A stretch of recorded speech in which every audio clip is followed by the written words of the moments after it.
So, first and foremost, welcome everyone once again to our lovely and delicious Dungeons and Dragons game.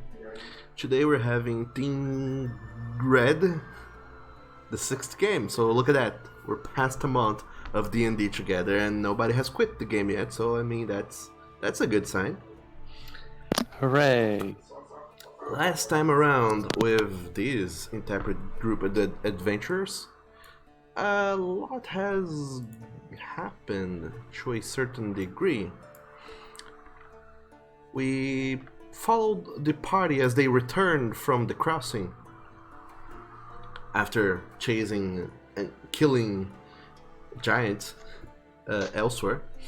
They returned to the crossing and then they made their way back to the city of redemption to first and foremost finish delivering their the dagger that they captured the giant spirit with to the satyr Feldwang, who was gonna need it for reasons. After returning, you'll figure out what was the reason after all. Apparently, it plans to make a belt of giant strength, using the giant strength as a catalyst for it. Furthermore, you also reunited with your friend and companion Halser, who had gone on a sort of a drinking bend for several days, after which he won a drinking contest but decided to divide the money somewhat and still ended up with more money after that, somehow. And then, on top of all that, you decided that since there was so very little else going on, you might as well tackle everything else you had to do. And indeed, you decided to follow Halser as he claimed to be hearing and sensing the spirits of the woods, and you accompanied him into Aldheim Forest, or the Verdant Perdition, as the common folk call it, where you trekked for quite a while, somewhat lost and confused regarding the path.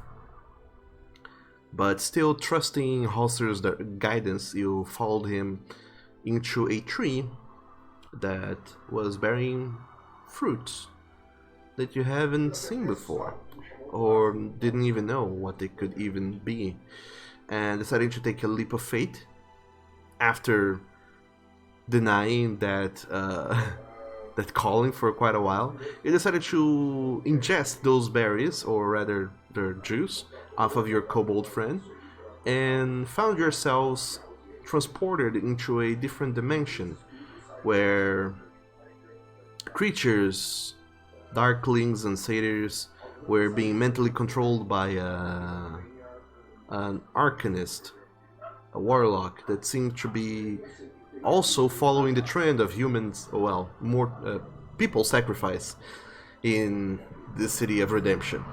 After killing her ridiculously quick and an arboreous evil copy of Halser, you all figure out that apparently Halser is the chosen one that these spirits of these pocket dimension woods were waiting for, and tasked him with a quest to obtain more wisdom, the remainder of the leaves from somewhere, and then make his way back once everything was done.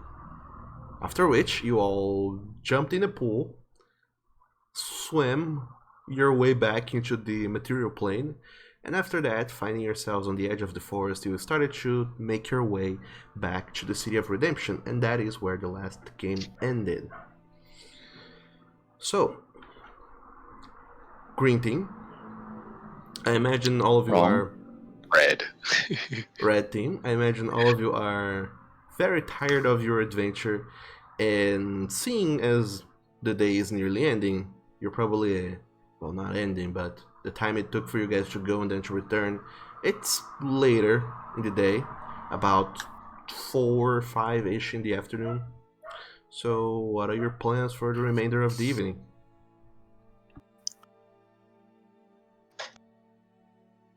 Hopefully a peaceable walk back to either the inn or the guild and sleep. Yeah, Just definitely. Sleep.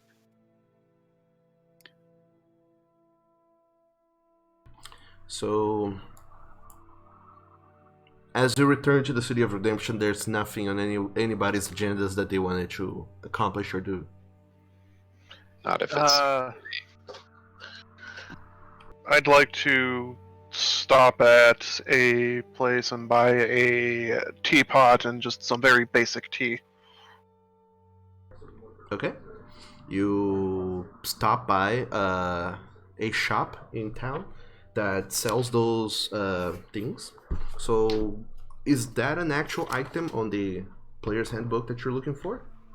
No, I don't imagine it is. Cool. Let me come up with a price then. So for you, I'm gonna say that you're buying a set of tools to make, I don't know, tea or something.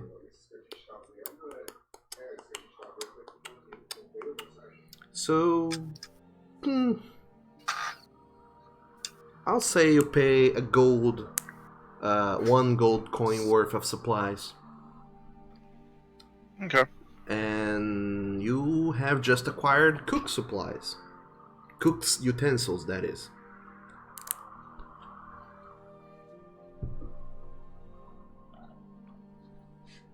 But I will say that they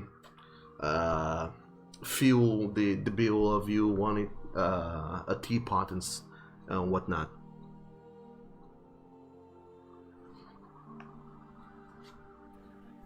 Okay. I have that written down now. Okay. So after you acquire that and put it in your bag and move on elsewhere, is anyone else doing anything else? I could think of just resting.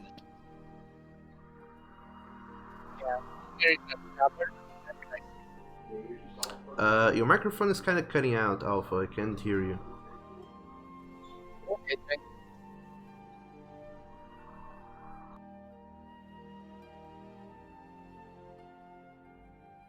Yep, your microphone is still cutting out. So, all of you guys make your way back to the guild. Yeah. At which you find yourselves a very nice and relaxing evening, just sleeping and resting and tending to your wounds. If you suffered any, I don't think you did. Yeah. Okay, so that's it. All of you rest and perform a long rest. Yeah, I took a Hauser hit before. Oh yeah, you did. Oh, regardless, you all enjoy a long rest from by the at the guild, so you can recover your things.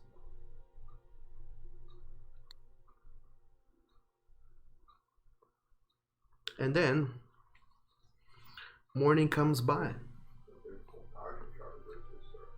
First thing in the morning, I plan on using a med kit for extra hit points. Fair enough. Yeah, I'm gonna do the same. Okay. The two of you do go and spend the use of your healer's tools to get some extra hit points, Halser and Ajuk.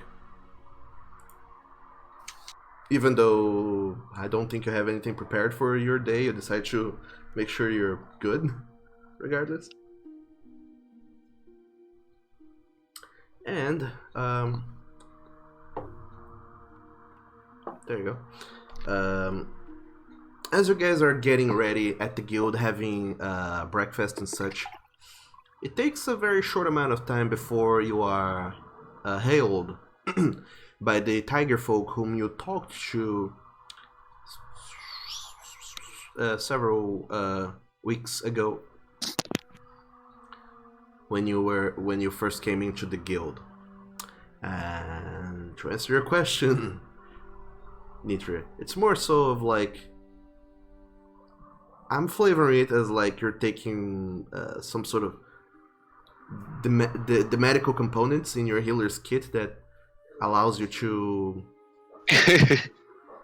enhance yourself a little bit, kind of boost your immune system and such. Just something very, very simple. It isn't gonna stop you from getting slashed or hacked, but definitely helps with numbing a little bit of the initial pangs of pain. But anyway, I'm going with Zach's idea. yeah.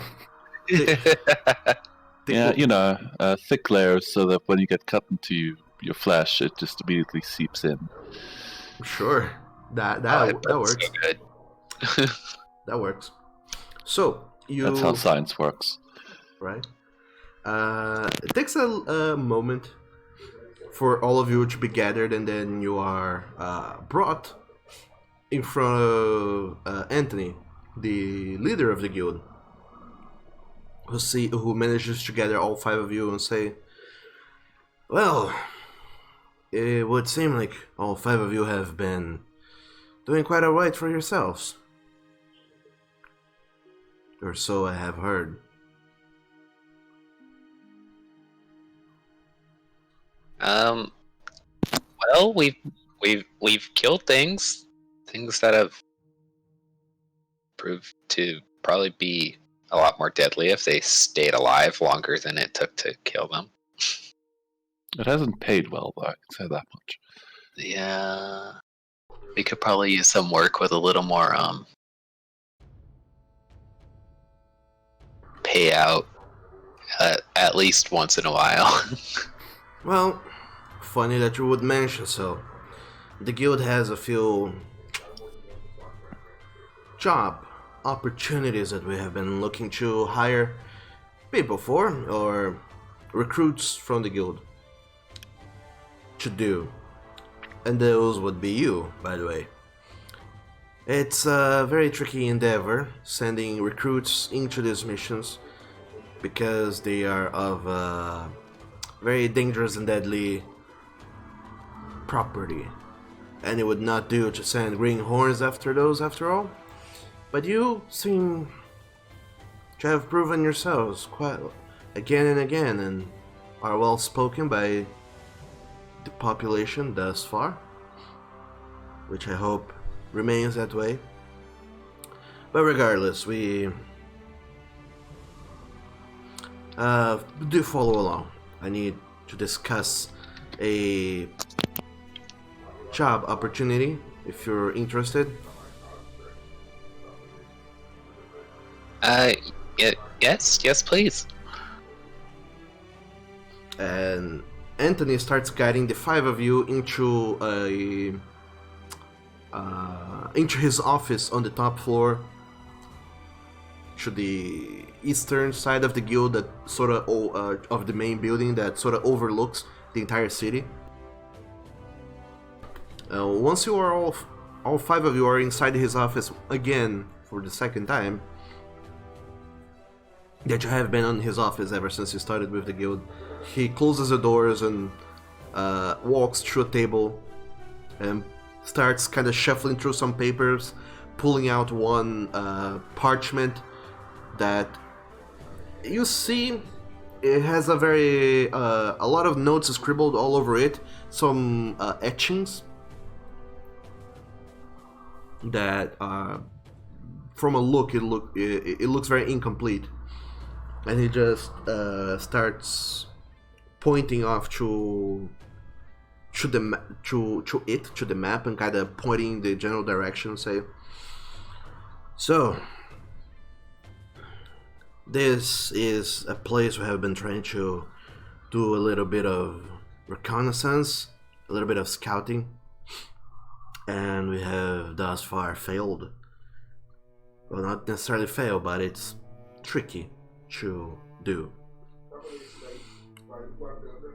None of you will recognize this environment because it does not exist within our reality, there is something called, well, there are several planes of existence, and we are looking into exploring them.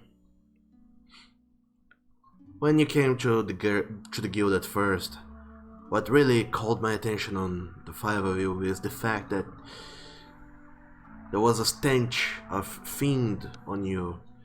Only people who have been to the hells or came in contact with a fiend carries such a stench. And I recognize it in you, and I don't believe you have been to hell ever. So, There's a potentiality I was sometime within the last 30 years, but I don't remember. exactly. So, I actually say that out loud. So, oh, do you? yeah.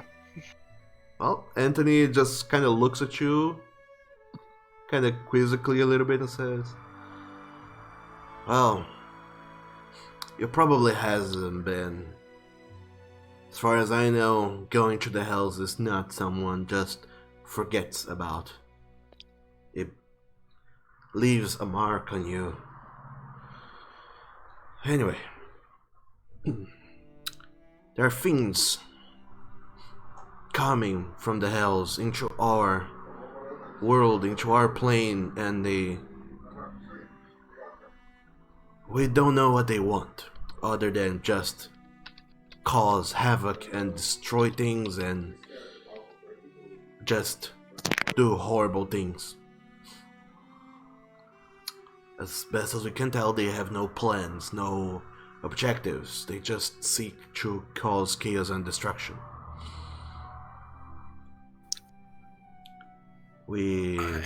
Anthony, I think they may be encouraging people to do sacrifices, just from some stuff we've seen in town.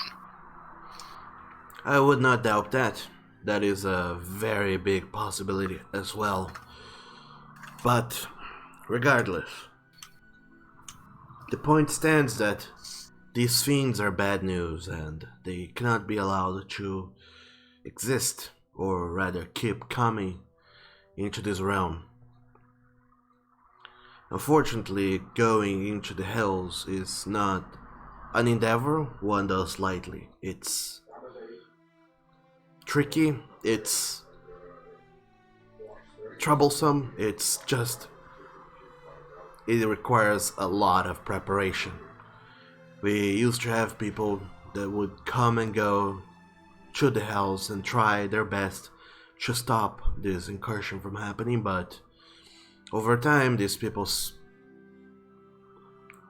the guild, suffered losses. These people, they could no longer fight, could no longer protect this realm, and thus the guild has lost strength which we have been trying to replenish, but it takes time. We don't find legendary warriors coming into our doors every day, and those who come seek riches beyond what we are able to afford, so to speak. So we have no option but to turn to you, adventurers, to help us in this endeavor to stop this fiendish incursion that keeps on happening, plaguing our lives and this world as a whole.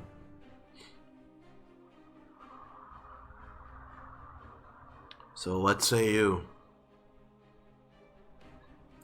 We will pay, by the way, whatever we can afford. If it is within the guild's budget and to your liking, we will do our best to compensate you for this.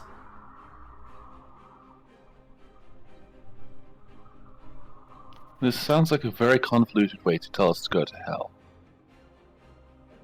Yeah, but even so, I'm interested in what their base compensation is. I mean, and how do you measure it out? Do we bring back some, fiend skulls and show you and we get paid per skull? I mean, What Not- are we meant to do Not exactly? quite. Well, you see,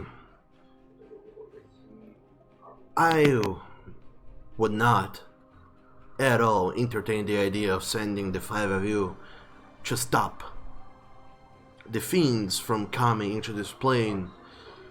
It would require an army to do so.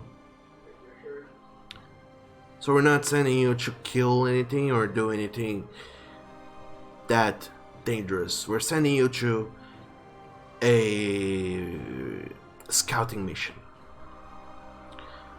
Our biggest problem with the Hells, as it is that we have a way in, yes, but it's a one way only.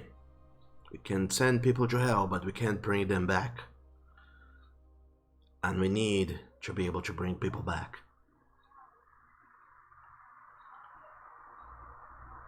So, we cannot go or send people to the Hells willy-nilly as it is. But the Hells are not the only planes of existence that we are currently seeking to scout. There are two others, much more close by, and we can come and go much easier than the Hells.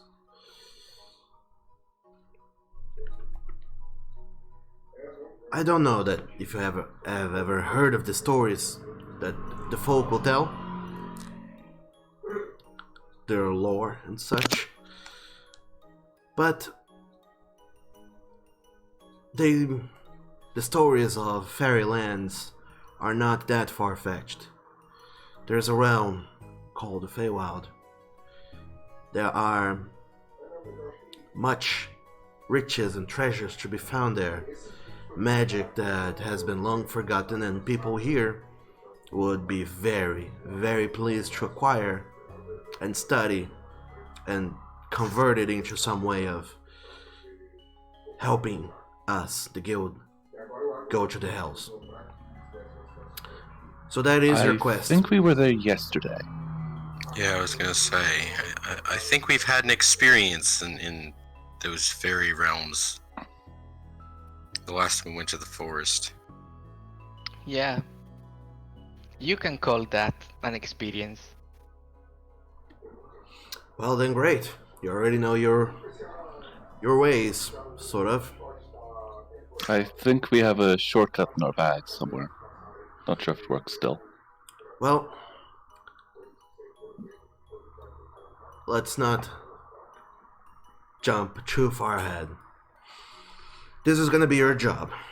We're gonna send you into the Feywild to retrieve a magical object one of our scouts has been able to, well, not necessarily localize, but by conversing with the locals, they figure out that that might be where it is. You are to go there, fetch this object, and bring it back. And if you happen to find any other treasures, aside from this, they are yours to keep. Once the guild has had the chance to examine them and make sure they are not cursed or do not have any sort of weird magic that would be harmful to this realm. Does that sound agreeable to the five of you?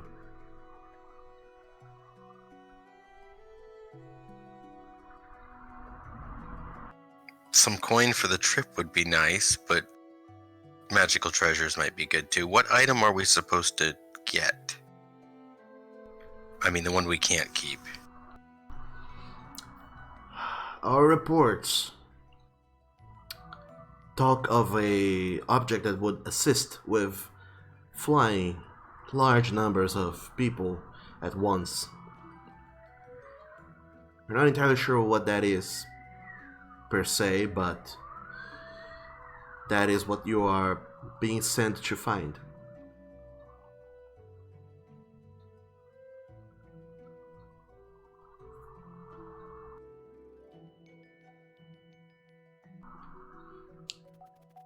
Well, if we ever want to tackle that mission in the L planes, we definitely need better equipment.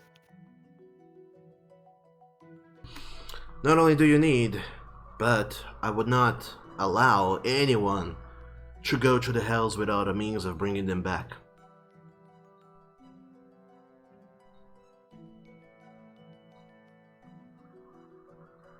Yeah, I mean, I like the idea of going to the Feywild anyway. If we've already been there, I mean, we didn't have that rough of a time last time, so.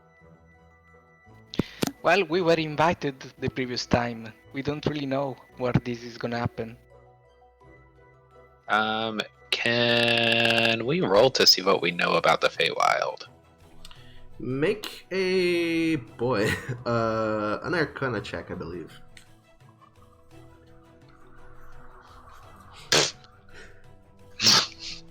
Well, long gone are the days of 3rd edition where you had specific knowledge realms. But that does reminds me that I should have dealt cards to all of you. Your inspiration cards for this session. Somehow, Helser has the best insight into the Feywild. I mean, it kind of makes sense. It Yeah. does. It makes all the sense, actually. So, just a second.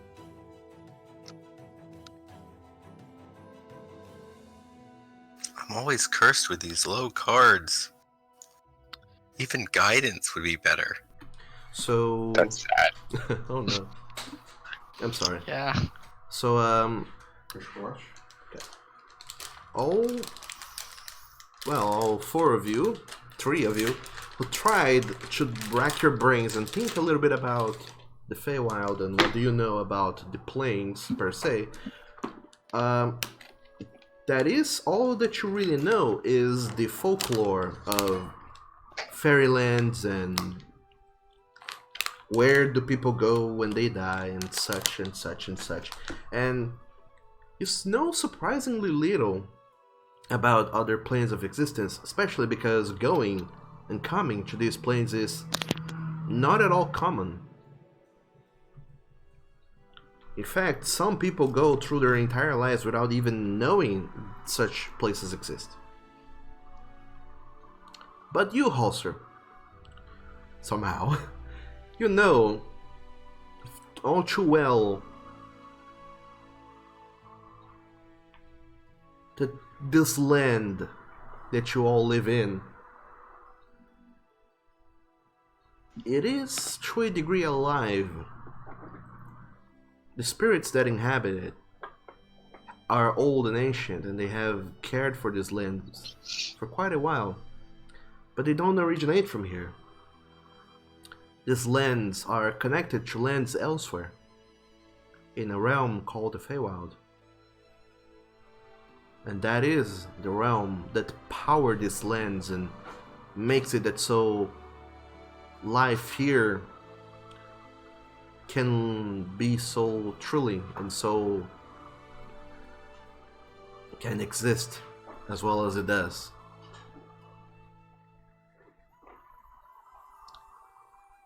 And to a degree, your people tell stories of how the lands were slowly dying, and then one day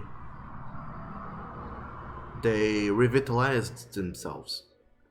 You're not entirely sure how nor why. Your people don't quite know the stories of that, but you do know that it's quite recent. And ever since you came to the guild, you have heard stories and tales. Maybe these particular stories have caught your interest because they relate to that a few decades ago there was a big occurrence in the world that released a lot of magic that had been trapped for centuries. And you imagine that that release of magic is what revitalized the lands and allowed people to travel back and forth to the Feywild, which they were not able to do before. As easily, at least. So that is what you know of the Feywild, Halser. So I guess I explain to the entire team what's happening. Especially the bit about the Feywild seeming to be revitalized and the world following it too. Yep. And as you start explaining that, Anthony chimes in and further explains that there were people along a while ago who faced literal gods to do that, to bring magic back to this world. Unbeknownst to them, though, this magic opened portals into other planes of existence. Planes such as the Feywild can be quite harmless, and in fact, makes it that so life here can keep on thriving. But other planes, such as the Hells, have been made accessible too, and that is not quite good. But these people that did this oh so long ago had no way of knowing. And now it's up to us to carry on and do what we can to make sure that this world is safe. So, if we're gonna be sending you into the Feywild, there are some rules you must follow. Bless you. There are 4 things you must not ever do while you are plane hopping.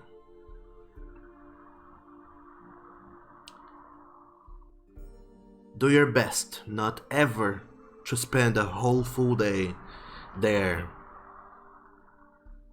unless the situation is incredibly dire.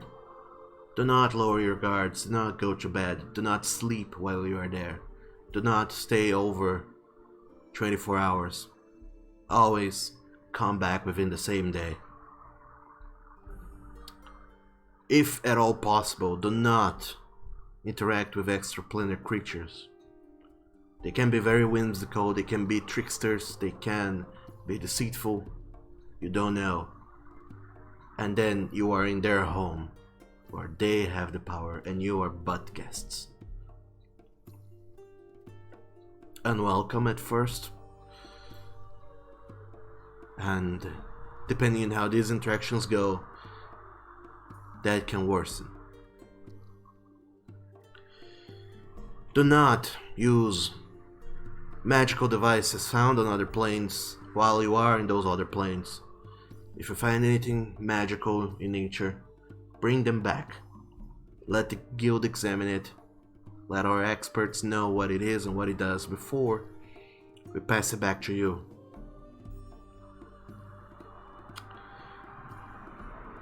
Also, furthering that interaction with extraplanar creatures, don't ever trade with them. Don't make any agreements. Don't make any deals. Keep that to a minimum. But the most important rule of all, don't ever separate your group. You are strong as a unit, but alone you will get lost, you will perish, and you will never make your way back to this realm. Here I thought the most important rule was going to be don't give your name to a fairy lord. That falls into don't interact with them.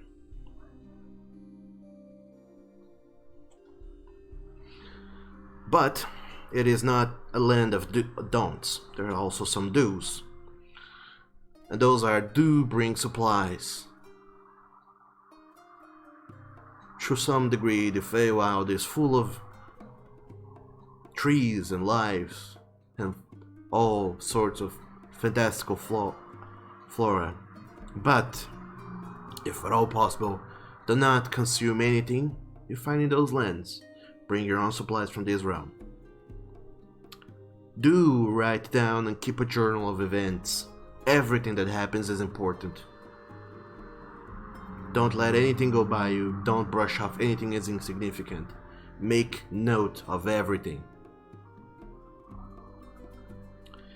And the most important do keep track of the way back. We know the way into the Feywild.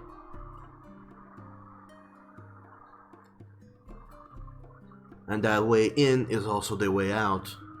But this way, this portal between our planes, doesn't remain open forever.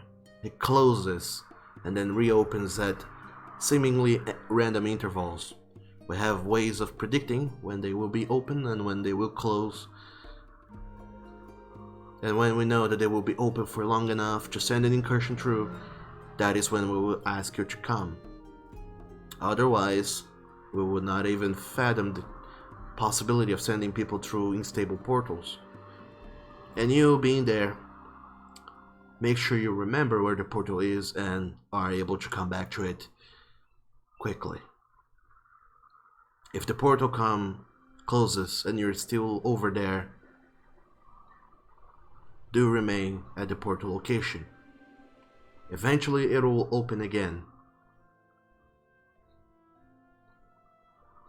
But it would be preferable if you didn't. Any questions?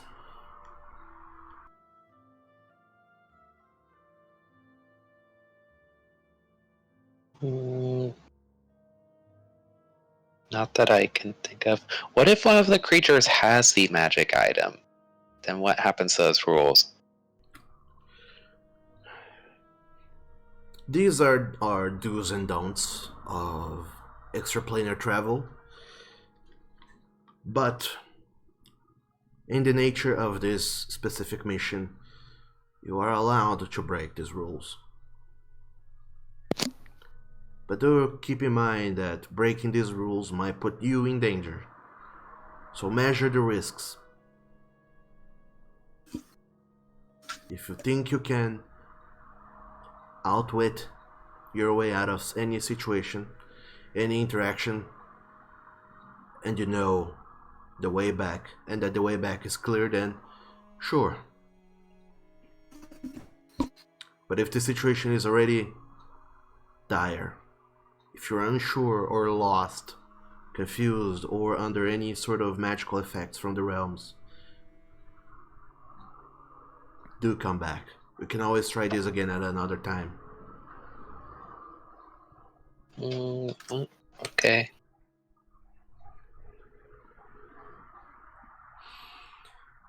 I don't want you all to think that this is any sort of suicide mission.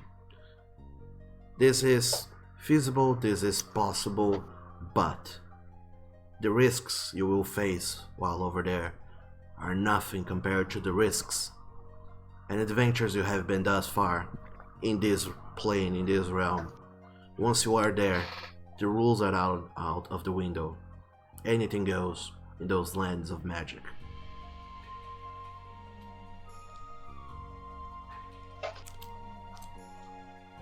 So don't risk your lives foolishly. We would never. Right? Yeah, we are the most rational team ever. Totally with a net wisdom score above 0. Yeah. Oh god, you guys are gonna get fucked.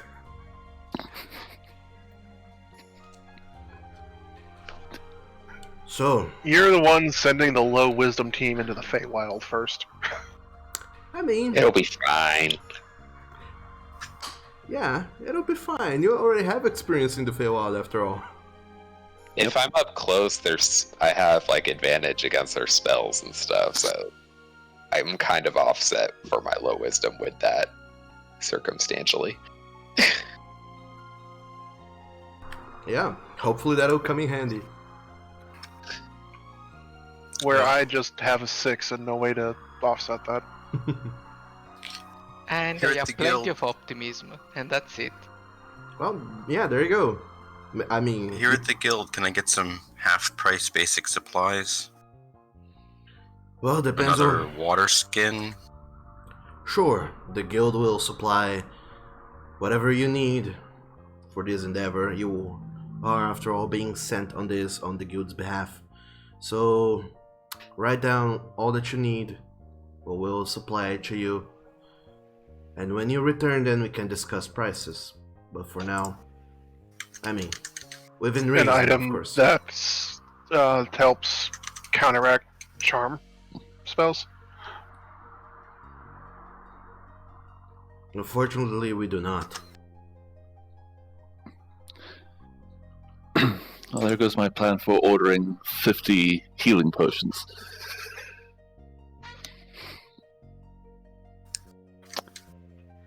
Maybe we should go see the satyr again before, well, our first contract comes up. Oh, Yeah, maybe, that was the maybe plan. they would know something to help. Wait, no, they got charmed. They got charmed by the warlock lady. I don't think they're the ones we should be asking for advice on. Not the I- satyr, Charmed. the shopkeeper. Oh, they said the satyr. I did. did say the Yeah. satyr. The shopkeeper was a satyr. Yeah. But the Feywild ones weren't exactly charmed. I think they were more coerced. That Less magic, more, or Um, less enchantment, more evocation. well, magic that takes complete control of things is still charm magic. It's just the nature of the charm is defined by the spell. I think she was scaring them. Considering they were acting like they were knocked out of a nightmare after she died, I'm going to assume that they were charmed. Yeah. I don't know. Yeah, I sounds don't like it. remember. I wasn't paying attention. Well then. On that lovely note, Anthony does talk to the people, and they do prepare for you, Ujuk, an extra water skin, I believe, 3 rations, and 6 vials.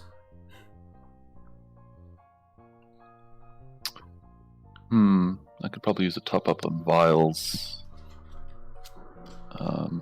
Not entirely free of charge. I will note those things down here that you will have to pay for later, depending on how things go. Well, So I imagine the water skin is more a borrowed thing than a. Yeah.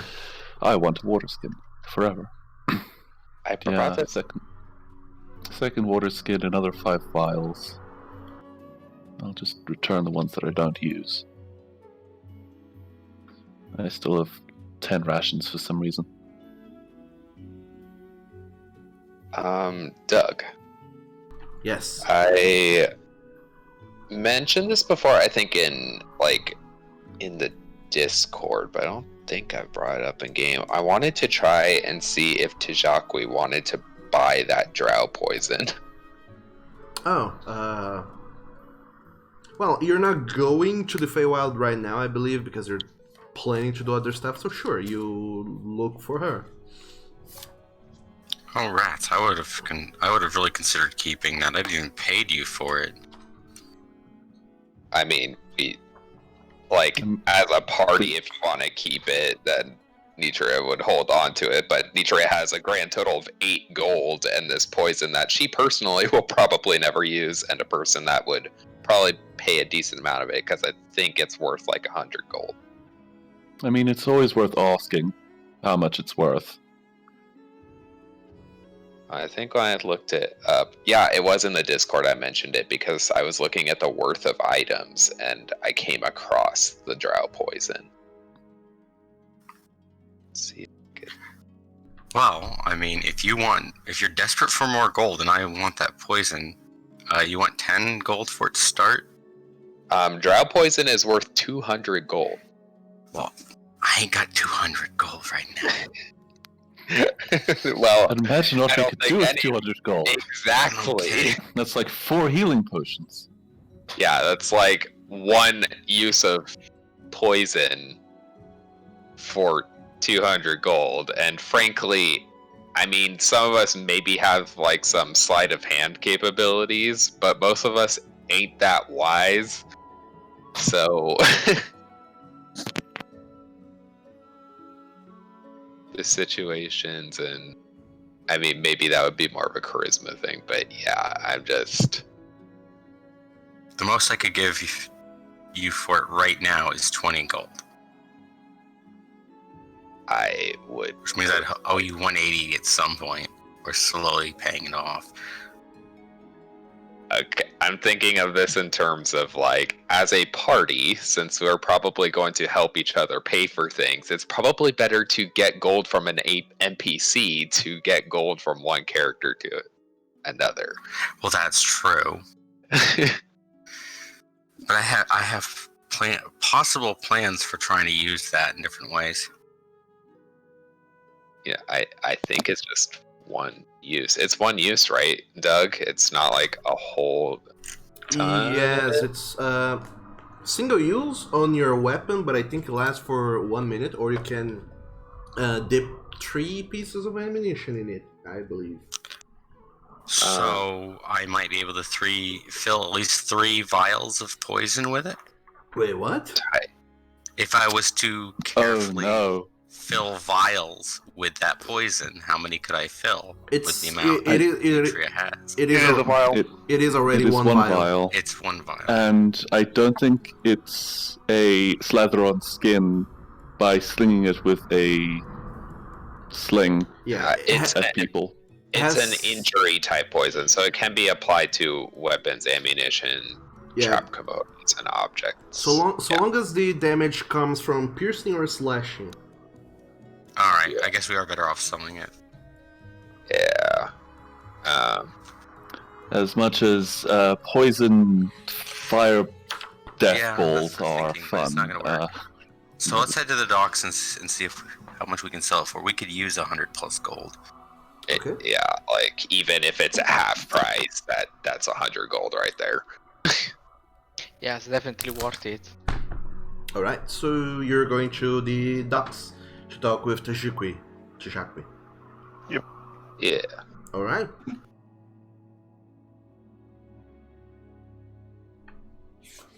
Before you go though, is there anything else you want to discuss with Anthony?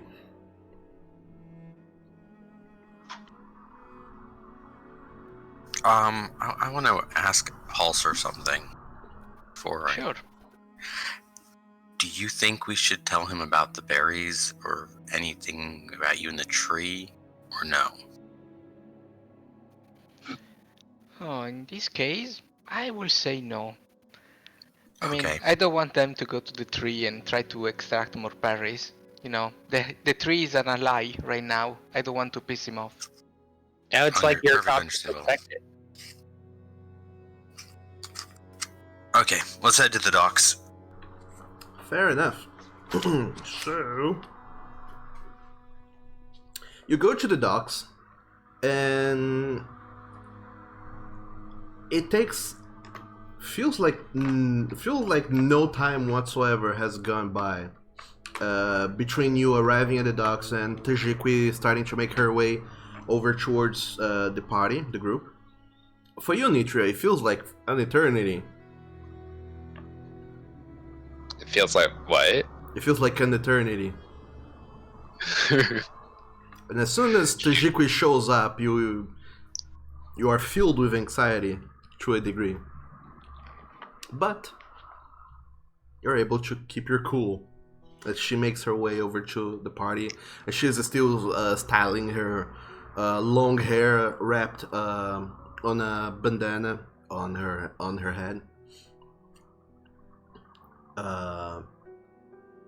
She approaches the 5 of you and says, "Well, hello. It's been a while. I thought you had forgotten me." No, I haven't. I had something that we got on our trek to these lands, and I thought maybe that you would find more use for it than I would, because I'm better with a sword, and you seem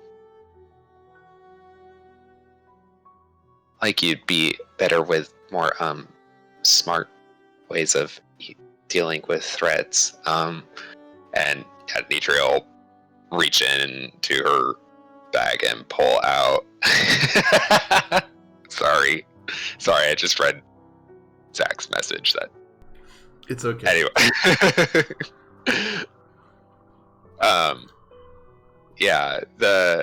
She'll pull out the drow poison and just like it didn't successfully kill who it was intended to kill, which leads me to believe it can also be pretty effective at just incapacitating people. So, Well, To be fair, it didn't kill them because he used the Heimlich maneuver, or whatever it would be called here. she reaches over, picks the poison, starts analyzing it. She uncorks the vial and takes a very quick whiff just to smell it, and then she quickly puts back the stopper on the vial. And you see her shudder for a little bit. Well, it's not every day that someone veils so many words into a single sentence. I'm left puzzled to know whether or not this is an insult or a compliment. And she reaches with her other hand, Nitria, slowly kind of putting her thumb and index finger under your chin, kind of holding your face a little bit in place as she looks at you, kind of analyzing you. And you see that her touch on your chin is very soft and very gentle, but you feel that whenever she kind of tries to move your face around a little bit as she examines you, she has a determination on her way of moving your head around that you just cannot resist. And she looks at you and says, "Oh, you southern people, with your schemes and stratagems and your way of talking. If I didn't know any better, I would be insulted, but I do have quite a lot of fun with you, Nitria. And this is a mighty nice gift. I would definitely take it." I was actually hoping and Nitra is gonna start stuttering. She's like, I'm a little low on coin, and I'm pretty sure that's worth a lot. I don't know. I don't necessarily need full payment, but it would be greatly appreciated if you could help me out a little. Sugar mama. She, as you're talking, she's still holding you by the chin, and she just kind of looks at you, examining you, and says, "Oh, once again with the stratagems. Nitria, one day you will learn to just come out and say what's on your mind, but before that day arrives, oh, I'll have so much fun with you." I suppose I can pay you something for this. It'll definitely come in handy. With me being all smart-like. Like you put yourself. Wait just a moment, my dear. And she lets go of your chin and starts to walk past you, just kind of putting the vial into her pockets. And you see Tijakwi vanishing for a little while before she comes back with a very inconspicuous pouch. You could barely even see that it's holding anything in it. And when she comes back to you, she kind of hands it off to you and says, "There you go, my dear. Don't spend it all in one place." I'll try not to. Try to get hit less so I don't have to buy as many healing potions too. Well, if you ever need a little bit of healing, I know of one such way to help you. Ease you of your ails. And she gets very close to you, kind of like inches from your face, and whispers to you, Nitria, "And I mean it.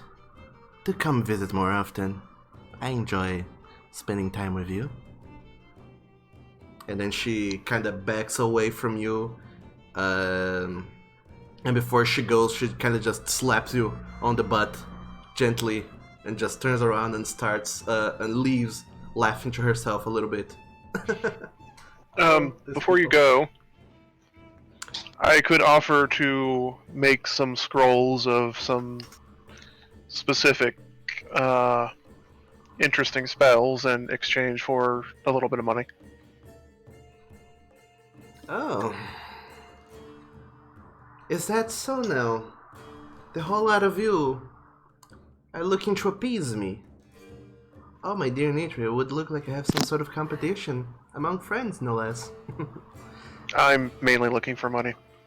So, That's what they all say. Sure. I'm not entirely sure that magic is our forte, but I know someone who could use your services. Someone in my crew. Well, let me know what you can do for us, and we'll definitely be looking to buy. If your prices are better than that of the other 50 magicians in town, of course. well, the main thing I would need is the supplies to write it, and then, out of character-wise, probably 5 to 10 gold per spell level. Which is considerably cheaper than you would be able to buy them from somebody else. Sure. So, Considering the exponents and the price, yes. yeah, it would take you time to write a spell scroll. I believe it takes about a day to write a first level spell scroll. It depends on if you're using the player's handbook or if you're using Volo's guide Xanatar, yeah, I don't even know. or Xanatar. But yeah, One is an hour per spell level, and the other one is like a week Several per spell level. years, yeah. Any luck for me finding anyone with any new rumors, stories about shipments, anything of that nature? yeah, according to Xanatar, describing a spell scroll takes at least a day. So I'm not prepared to deal with this responsibility, so I'll say that you broker a deal with Tijakwe to make spell scrolls, and she'll look into buying eventually. Okay. But we'll get to that some other day. Isn't the hour per spell level like to scribe it into your spell book or something? Might be. It is, and that's how scrolls used to work until Xanatar's came out as well. Okay. Because they expanded on the rules and decided on really, really weird timetables for how things work. Well, in any case, you make this deal with Tijakwe, and Nitria, the little pouch that she hands you, it contains only 2 coins. 2 platinum coins. Oh god. Actually, no, never mind. That's 20 gold. Yeah, sorry, that's wrong. a bit less. It contains 20 platinum pieces. I was wrong. 2 platinum to the power of 10 pieces. No. Oh, no. 2 platinum squares. There's 200 gold in platinum pieces, pretty much. 20 Been a while platinum since pieces. nature has had that much money. Right? So yeah, good luck. I mean, congratulations on getting that sugar mama. And Ojuk, you're looking for rumors on the docks. Yep. While all this female play was going down. Mm-hmm. Make an investigation check. What are you looking for exactly? Just stories about anything gone wrong with shipments, any new rumors. Okay.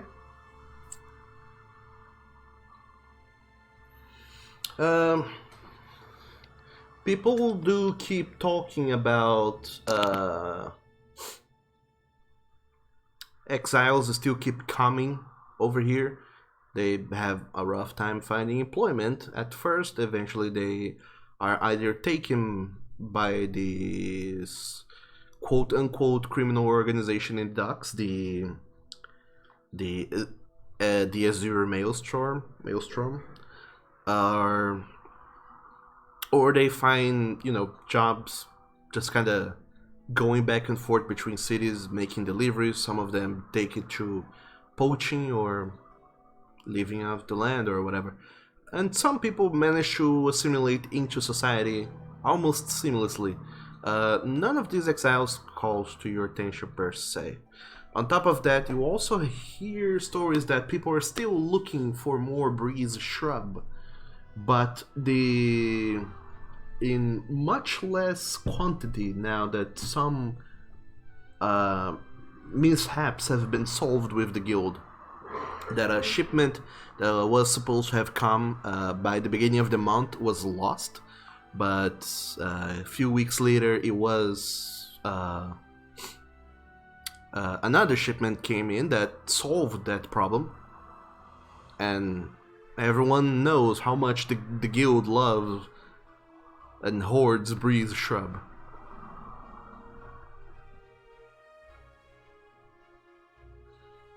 So yeah, that's that's the rumors are here at the docks.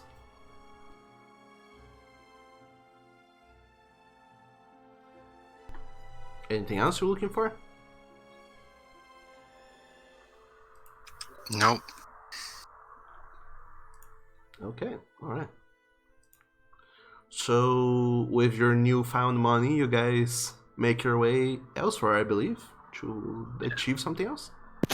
Nitria bows to Dejangwe on the way out. Thank you very much. I guess looking for that portal that was mentioned by the tiger, the guild. He kind of asked you guys to get back to him when you were ready to leave. It's not like find the portal. They know where the portal is and they will take you there once you are ready. Okay. I guess Don't we're we ready. also... No, don't we still have the thing that we got from the Feywild? We have a leaf and a berry. Well, And a berries. Cypherium thing that we Oh looted yeah. off of the woman's corpse. We should get that checked at one of the mage places before we head back to the guild. Yep. Alright, so you're going to Feldwing, the satyr, to see about magical stuff, I believe? Yep. Alright, fair Okay. enough. I will stay out of sight for this one just so that I don't have to complete that show him the book contract yet. Okay. Uh, So I Reverov, mean, I don't think he's finished the belt yet anyway, so... Reverov, you stay on the outside and your party mates go over to him, to Feldwang, to to discuss what you have in hands. Once you get there, you find surprisingly that he has finished the belt.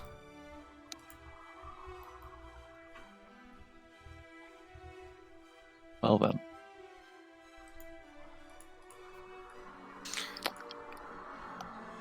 And he receives the four of you, sans Reverov, who just welcomes you. Oh, hello again. What can I do for you today? We found an odd piece of something that had been in the possession of a witch. We were wondering if you could tell us what it was. And I guess I hand over the dragon claw type thingy. Sure, that is an F what? F7. All right. Wait, are you sure? That's what you told me to write down.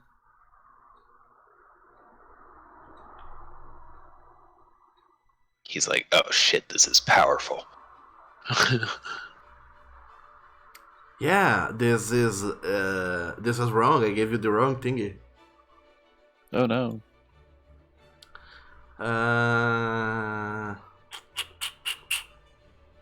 Yeah.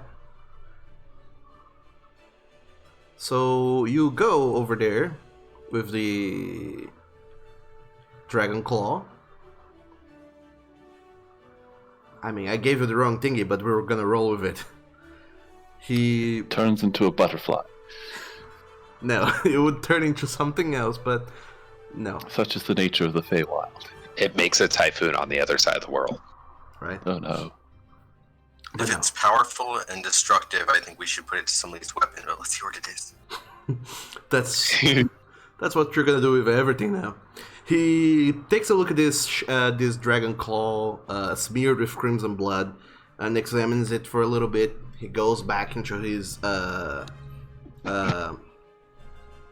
the top of his tower where he pulls out a catalog, slams it on the table, and starts flipping through pages back and forth until he finally finds a similar entry on his catalog, and he's like, "Aha! This is a very powerful relic. A Shadolium, as it is. This, once you have it in hand and you activate it, it dissolves and grants you power for quite a long while. In gameplay terms, when activated, the Cipher will grant you a +1 bonus on melee attack rolls until the end of a long rest.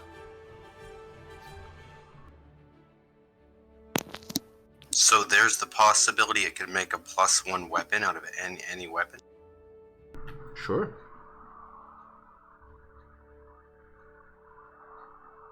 I mean, that sounds pretty useful. Yeah, it's interesting.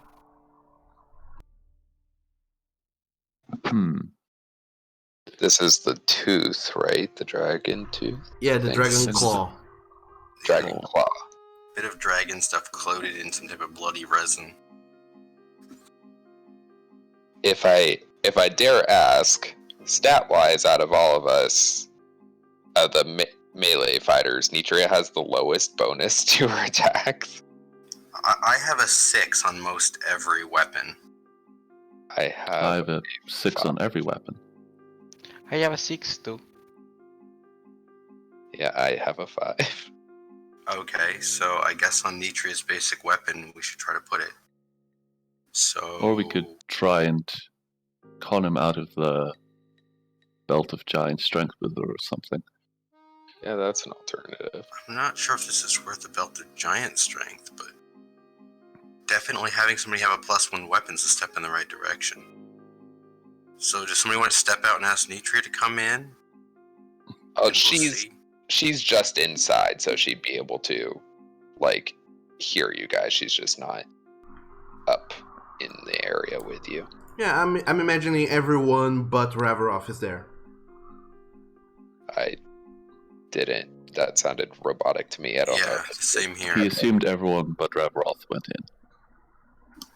Oh, sorry, was I Robo-Doug? Slightly, yes. Yep.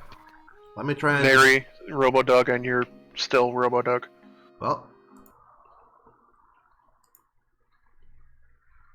What about now? So is that the plan, Nitria? You're gonna see if you can put that to your sword in a timely manner? Well, I just out of character discussion wise, if we could get it for the Belt of Giant Strength, that the claw would give a +1 to my weapon, but a Belt of Giant Strength could add multiple points to somebody's attack, which That's true. would. So, like, as far as net increase goes, maybe Nitria wouldn't necessarily get the increase, but it's better to get a overall greater increase than a smaller increase. For We can Well, ask. I don't know if The he's gonna heal make that giant trade. strength is only a 21, so those of us with a +6 or still only get a +1 bonus. I mean, I guess if Nitria used that, she would get a +2. She would get 2 higher than what she already has. So she would go from +5 to +7. It would kind of render her fighting style useless, but I mean, it's That would be a bit odd. All we can do is ask and see if he'd make the trade. But if he doesn't, still getting the +1's a step in the right direction. Yeah. So let's ask and see which one.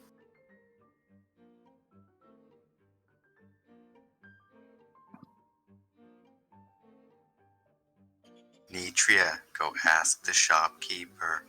I'm waiting for Doug. Am I last robot now? Okay. No, you're fine. Yeah, you're not a robot now. Yay. Yay! I'm trying to figure out the price of those things. So, and the frantic out of character waving's okay because this discussion was out of character anyway. Nitria is not doing the technical like, oh well, the giant's belt give +2 to what I already have. So the satyr, he looks at this Cypherium and thinks for quite a while, and then looks back at you and says, well, I definitely could use this instead of what I already have, but I don't know, the price is a little bit off. I would like one of you, except for Avrov, who is not there, to make a persuasion check.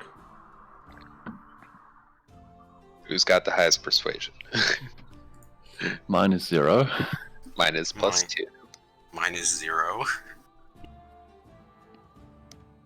Isn't there one more of us there? There is Is it Avrov, who's not there. Halser has a -1 to charisma. Oh, I mean, I have a card that gives me 10 to 1 roll. yeah, me too. But I mean, do we really do we as a party? Do we want the giant belt strength or the like +1 to any weapon? Well, there was that conversation before. So Where there's a way there. So we could just keep this and then hold them up on the deal to give the Yeah. belt to us. Okay. Yeah, Yeah, sounds I mean- better. Yeah, then I just wouldn't bother persuading, I guess. Would I need to persuade if we're not trying to convince them to give us the belt? No, I mean, because I mean, like, the belt is his. He wasn't gonna give it to you. He was gonna sell it off to somebody. So my idea is that you're offering the Cypherium as part of the payment because you definitely cannot afford the price of the belt. Oh, I thought he made a deal with Ravaroth to get the belt. That was a different Yeah. sort of thing, and that deal is yet to happen. I mean, sure, I'll go for the persuasion then. Wow, not even a bonus could help that. He Wow. thinks for a moment before being like, well, the price discrepancy with what I can do with a belt already enchanted and this Cypherium you have.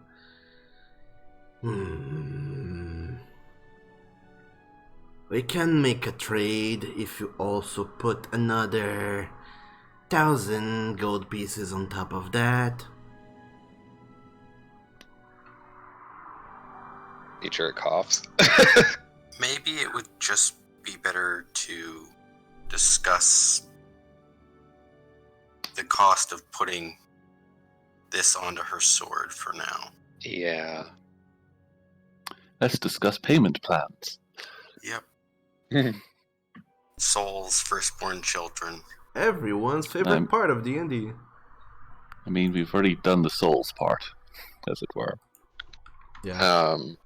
Yeah, I guess we'll inquire on Enchanting? how much of enchanting to and how long it would take to. Enchanting per se is not super crazy. It takes some time, but much less time. About less than a day, I would say, to enchant just a weapon. And as for cost, I would say it would be a minimal fee, about some 50 gold pieces, but he can't really guarantee what enchantment will come out of this. It can it can be a +1, but it can be something else as well. I mean, regardless, getting a magic effect sword that, I mean, especially in this region, she's probably not going to find other katanas, so beefing up the one she has seems like a solid plan. Sure. I mean, a +1 is basically the most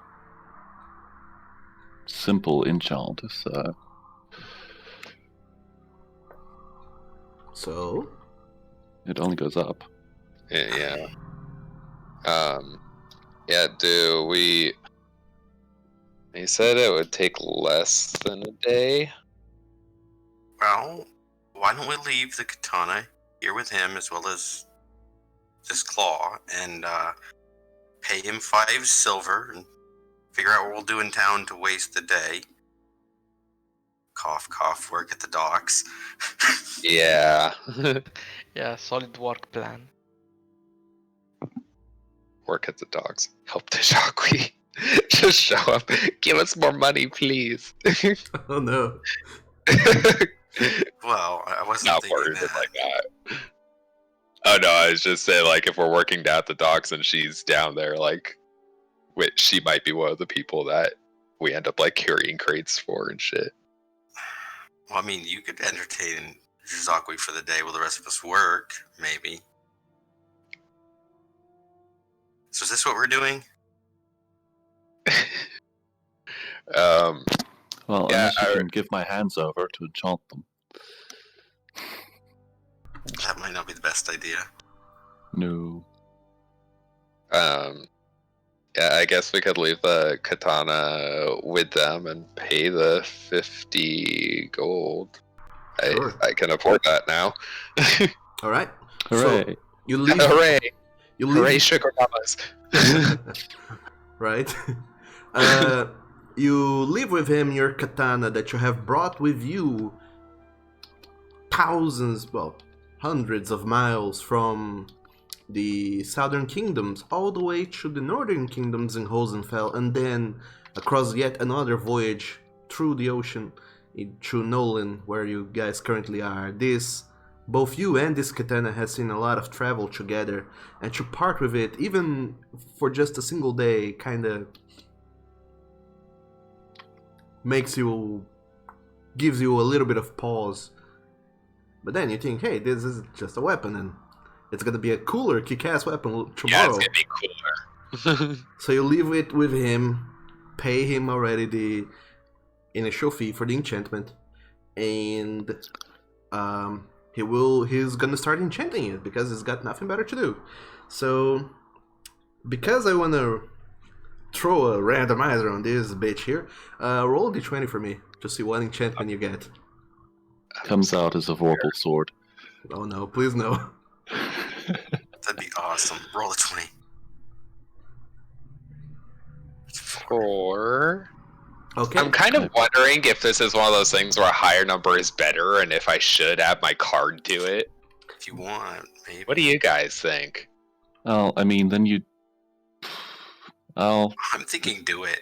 Go ahead. Yeah, I'm kind of thinking doing it because, like, you know what? Yeah, I'm gonna add my card to that and try to get it up to a 14. I don't know if higher is better, but you know, if it is, this is a rather permanent alteration, and it's probably worth doing well. Sure. So yeah, I played. unfortunately, we don't know how his tables work. Yeah, I know we don't, but you know, Turns out vorpal just was on taking the a 4, and -1 was on the 14. A weapon of -1. I think that's in there. It's as a made. first weapon. It's made of jelly. So, No, Mitra, are Jello you sword. using your card on this?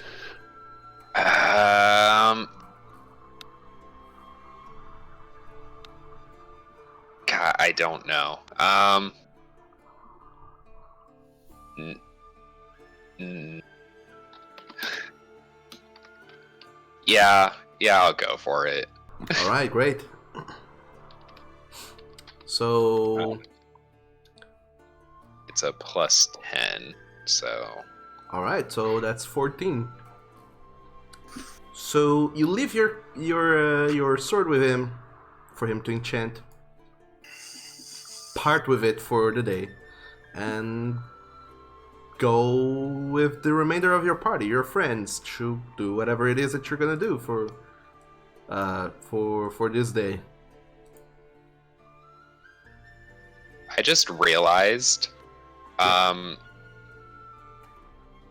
I apparently from the class get to pick 2 martial weapons, but I only have 1 on me.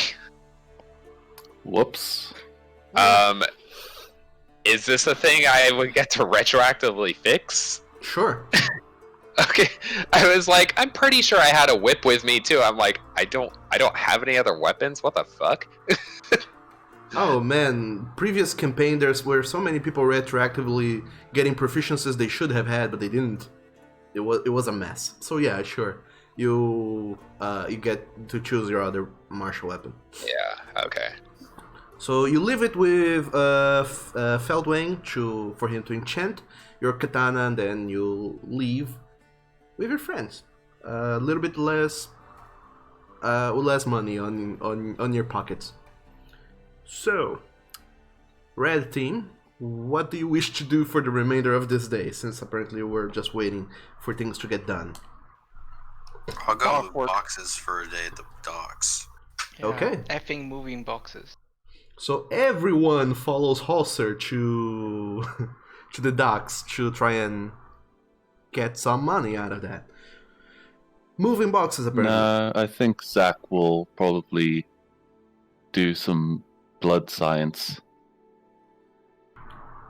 Okay, what tool proficiencies you have again? Alchemy tools? Alchemy supplies, calligraphy supplies, cook's utensils, thieves' tools. Alright. I mean, by blood science, do you mean like just work on your things or actually work for money? Work on my things. Alright. So you take on to your devices to keep working some of that lots and lots and lots of dragon blood you just got to see what you can get out of them. And it's slow coming. You make some breakthroughs here and there.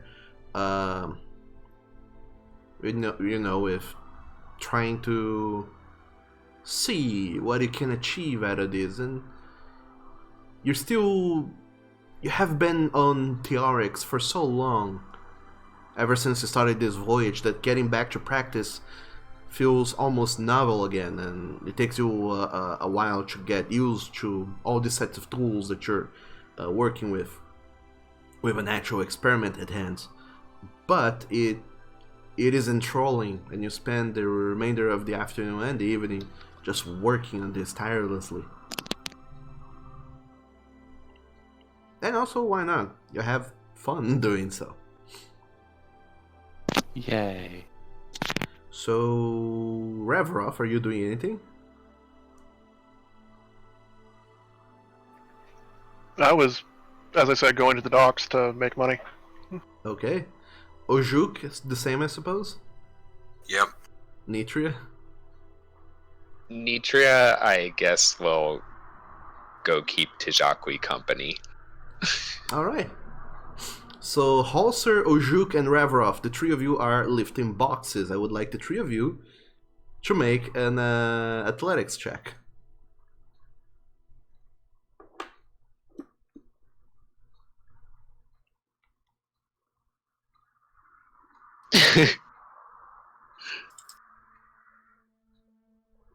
Alright, now let me fetch the book and see what that means. Quickly, everyone, spend your cards. So, Holster, you've been at this whole box lifting and moving business for so long that you feel a little too confident, a little bit complacent even with this whole endeavor, knowing for sure that nobody can beat you. But then you look to the side and you just see Ojuk stealing the show, just moving boxes left and right, and then also as he's moving boxes, he's talking to people, asking questions, and a lot of people start answering his questions as he keeps investigating, and then people seem to sympathize with him and his story and everything, and then people start giving him even more jobs, and you, Holster, do move some of the heaviest boxes around. But Ojuk managed to outshine you by moving the most amount of boxes left and right, back and forth. And Ojuk, at the end of the day, you make 7 gold pieces working on the docks. Holster, you make 2 gold pieces working on the docks. I blame the competition. Totally. And Reverov, you don't have the best time moving boxes. It's definitely hard work for you. Work you have not had to do in ages. Moving, lifting boxes back and forth all around. It's certainly not something you have been used to doing, and age is taking its toll on you, and you're very slow on your whole box moving endeavor, and you end up only making 1 gold piece after working tirelessly for the whole day.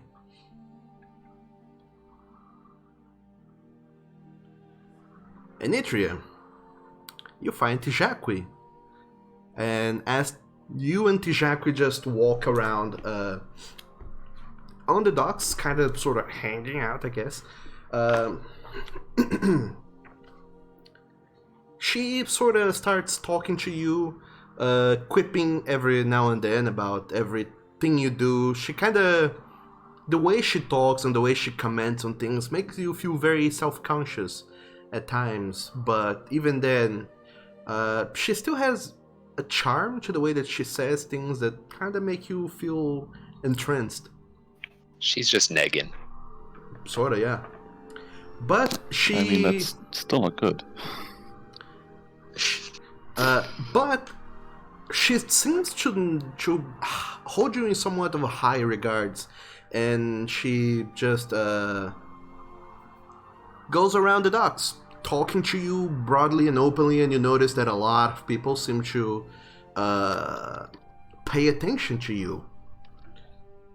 Because you're, well, actually, you're not super insightful, so you don't know why people are looking at you precisely. Let's see how this goes. Actually, hold on. Let me try this. Okay. Nope, she does not notice people are looking. Okay. No, yeah, you kind of notices several looks, but if you want to make an insight check on that regard, like, you catch a couple eyes, but yeah, you're too self-conscious. As people look at you, you think like, is my hair out of place? The boys were saying that my hair was weird the other day and that I needed to cover my hair, do something with my hair. What's wrong with my hair? And then you kind of just delve into that mindset of there's something wrong with my hair for the entire walk. But you still manage to make conversation with Tijakwi. And just for kicks, make a charisma check. Just straight charisma. Oh, man. Alright. Could have been worse. Yeah, it could have been way worse. Tijakwi, she... Can I spend my card on her? Only because it's funny. Now kiss! This is not how the cards were meant to work, but I'll say sure. If you want. Just for this special circumstance. Do it. Alright. Take my card. Yeah, it's too clean. funny. So, Nitria, with that impossible 21 charisma check with a +0 modifier, Tijaku is somehow very impressed by you, and you're not entirely sure, but she seems to, every time she's talking, she's kind of just looking forward and pointing off to people. Every once in a while, she also stops her gait and the conversation entirely flat to just kind of tell to the people at the docks, like, oh, do this, do that, and there's someone who wanted to talk to you, and kind of passing information back and forth. And then she just kind of resumes walking and picks up on the conversation precisely where she left off.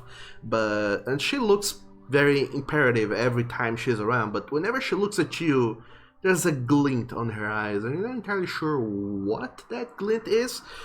Not to say, like, you have never been romantic. You have had your things, your experimentations in the fields of romance, but this seems to be a little bit more than just romance. And after your walk through the docks, she stops and looks at you for a moment, Nitri, and says, "You know what? There's someone I would like you to meet. It seems like you have quite an habit of getting in and out of trouble and just running around looking for weird things, and it would help if you were a little bit better connected."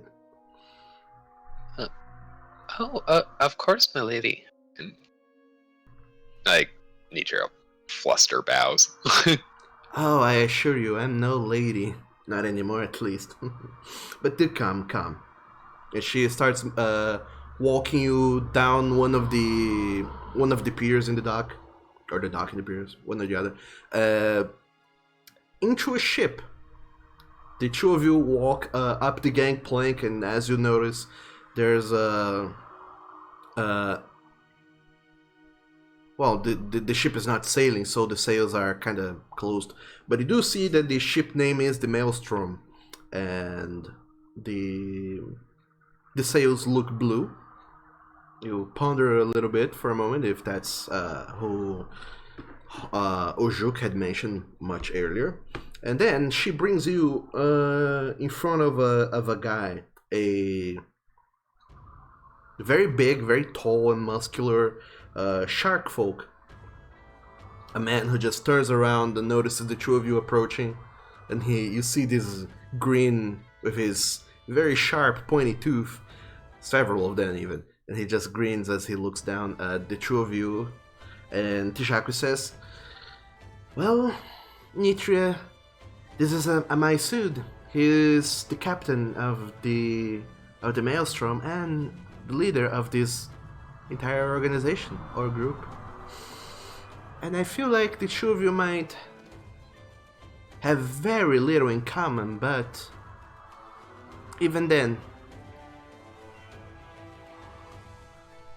don't you ever go saying that I never did anything for you, because this connection that you're about to make will get you into so many places that will make your world spin."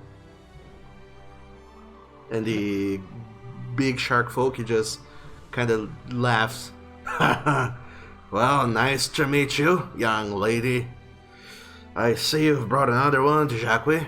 Is this one a keeper or not?" And Tijakwe just looks back at him and says, "I'm still trying to decide. Maybe." And now Nitria has stepped foot into the criminal underworld. And now you die. And then he eats my face. Nitria will be like, it's good to meet you, Captain. I mean, even if we don't have much in common, I think the best connections are with ones that aren't like you, so I look forward to getting to know you. Well, hopefully you don't get to know too much. You might be a little disgusted by what you find. And Tishaku, she kind of just laughs along, more so to entertain him than out of actually anything, but it might have flown over Nitro's very lousy insight. Regardless, the three of you start making small talk and very small conversation for a while, exchanging names. You introduce yourself to him, I imagine. He introduces himself more formally to you as Amasud, and then you just... Can you put that in the chat, please? Of course. You better believe I will. And yeah, that's how your evening is spent, hanging out with the criminal organization in town. Criminals, quote unquote. It's fine. This is fine. This is how you die. And This is how I succeed. This is like one of the deadliest ladies in town, and she likes me. yeah, surprisingly enough, you do not die, and you meet your friends at the end of the day, back at the what's his face, Feldwang's shop, to pick up the enchanted item because it's done. The ship was called Maelstrom, right? Yeah. At some point before returning to the Seder, I would want to have the conversation of should we mind wipe him or not with the party. Mind crush. I mean, if we wiped his mind, would he be as good at making magic things for us? Probably not. Depends on if that's a natural talent of his or if it's learned. I feel like that's something you learn. I mean, can we extract that if he does lose it?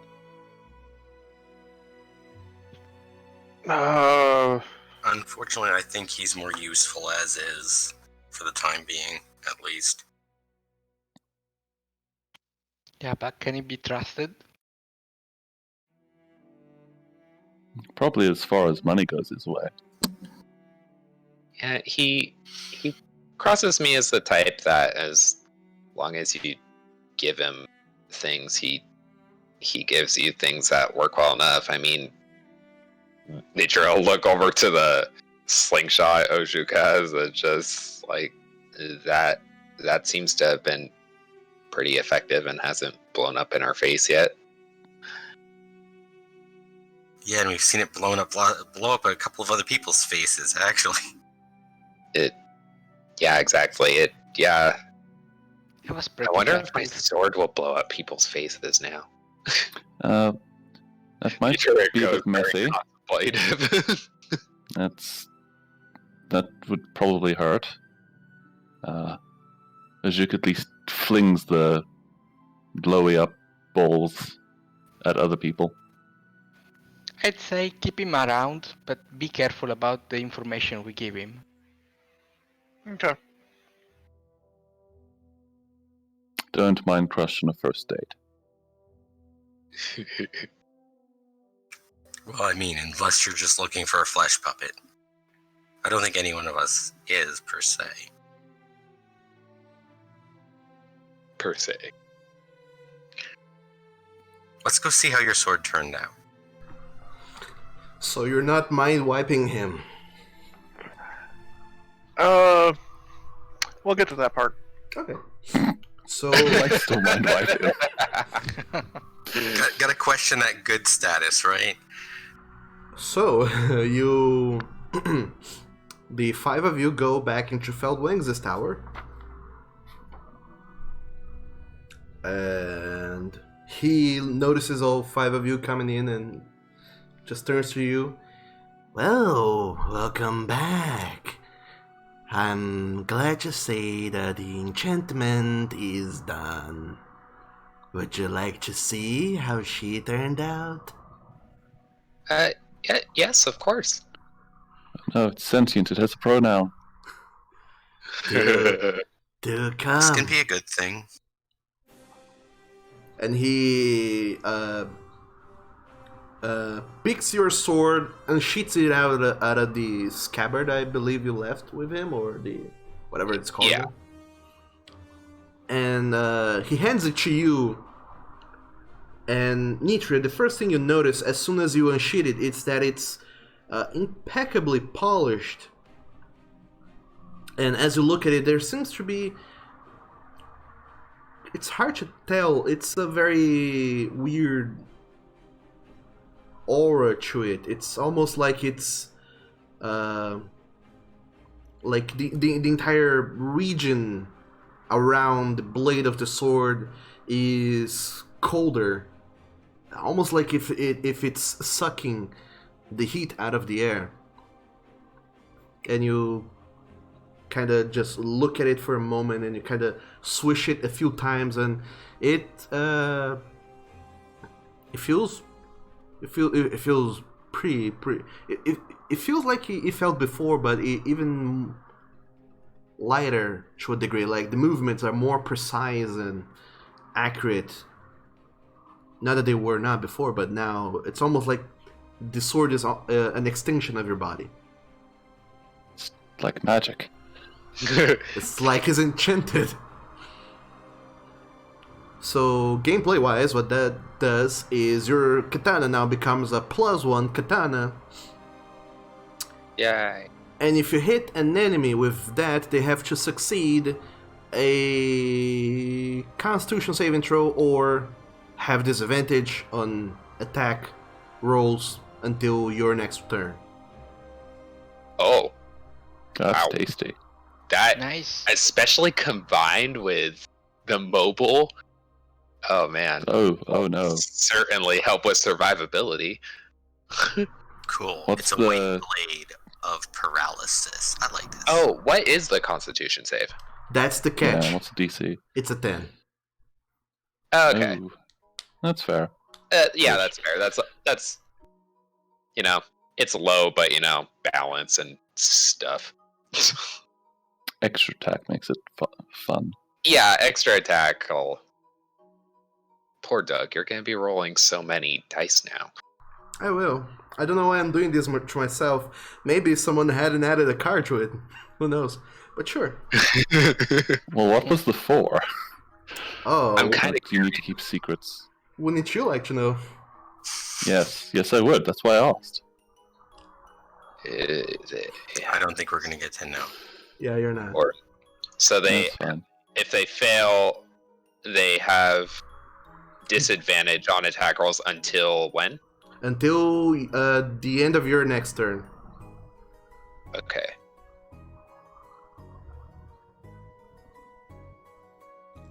So if you hit them, they have a reduced chance to hit you Yeah, Yeah. or somebody else. or somebody That's cool. else. Probably somebody else, because then you just get out of dodge with your mobile feet. Cool. Well, hopefully.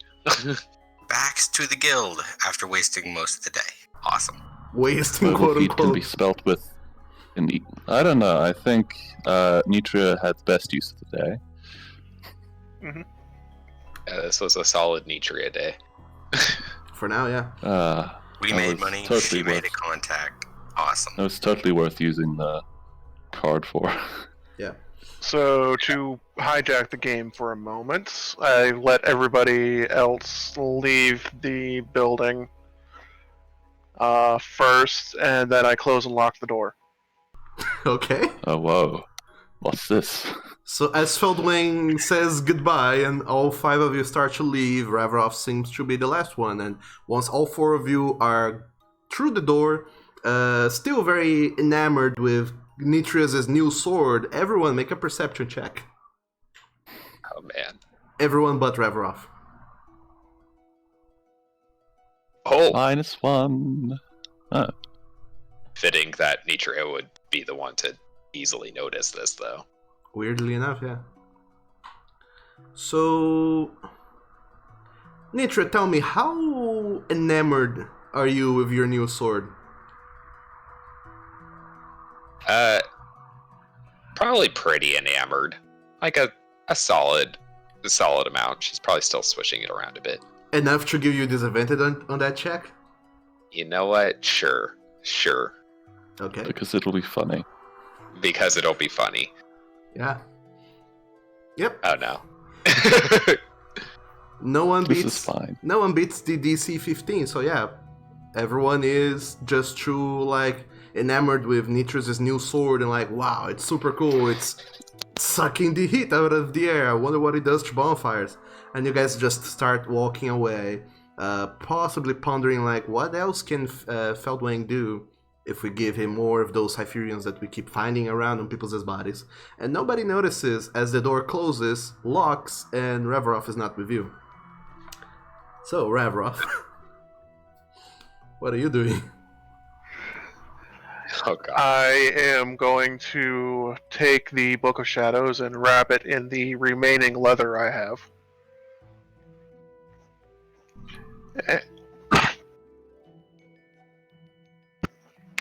Excuse me, something's going on in my throat.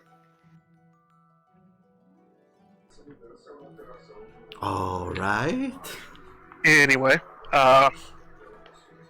and I come over to him, and I place the wrapped book in his hand,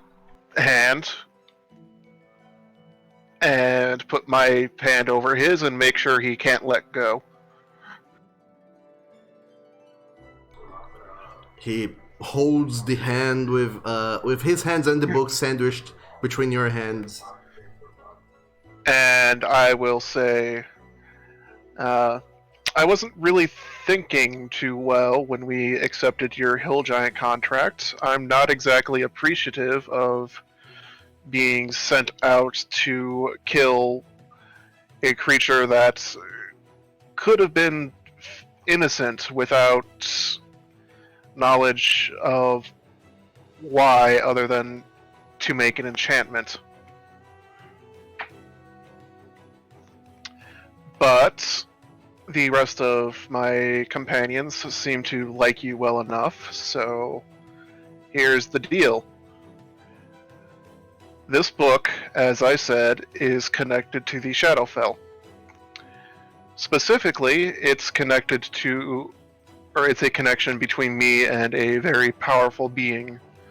And if anyone comes into contact with its physical form, their minds are stolen.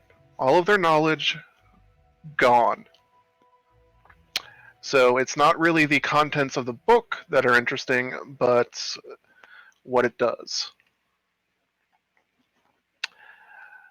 As I said, I am not appreciative of being told to kill potentially innocent creatures. I would prefer to have more of a reason if we do such jobs for you in the future. And I will be paying attention to make sure you're not just bullshitting us. If you are bullshitting us, there's a very good possibility you will find this book under your covers the next time you go to bed. Hidden so that you won't find it until it's too late. Smile and let go. But before you do, that is what you would have said, or at least that's what you think of saying as you're holding his hands there sandwiched. But as you try to get the words out of your mouth, something seems to take hold of your mind for a moment. As you hear that chuckle once again. Oh, Reveroff, are you sure you want to let your friend in on our little secret? Are you really, really sure that you want to do that? Wouldn't it be more dramatic if you were to find out the secret by accident? Who knows what would happen? Maybe something very entertaining. Very dramatic even. Make a wisdom saving throw, Reveroff. I was going to say, I'm going to fight that.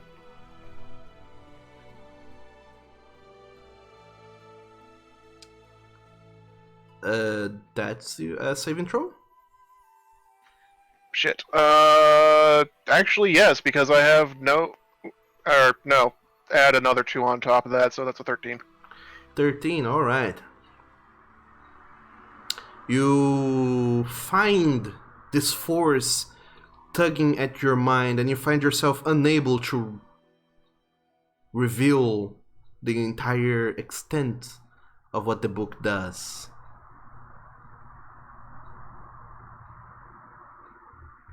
You don't tell him of the entirety of it. So how much do I get out then of what it can do? You just say that you... everything except for what the book does. You tell him that you're unappreciative, that he sent you on a mission without fully disclosing what it was, and that you would prefer that he be more forthcoming in the future. Which is what you said, except for the part of what the book does. Mm-hmm. Okay, well, if I can squeeze it out, I will say the book is dangerous. But I guess not how dangerous. Alright. So you just say that the...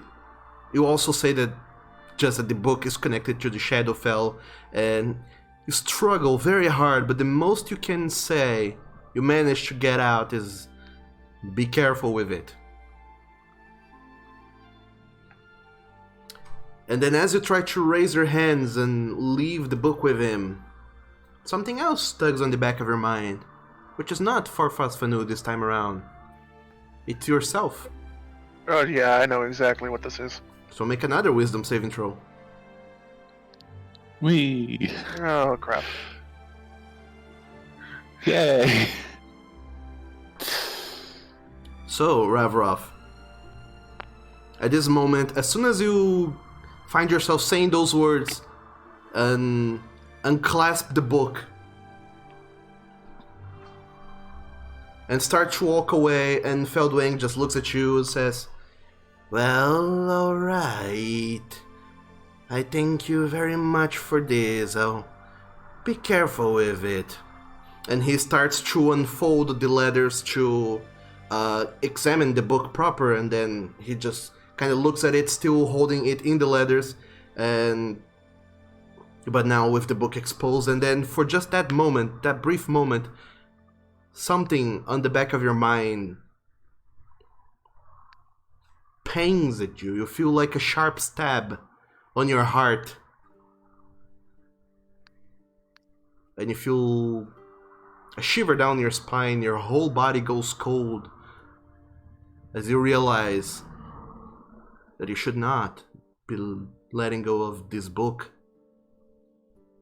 What are you doing? This book is your life. You can't let him have it.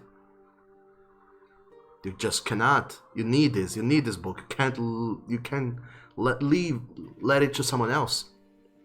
I'm going to grab my new journal and try to calm myself down as I try to get towards the door. Unfortunately, you failed with a natural 1. Yeah. So what I will say is that you try your best to grab the book out of his hands. So I would say make an athletics check to reach at him and tug the book away.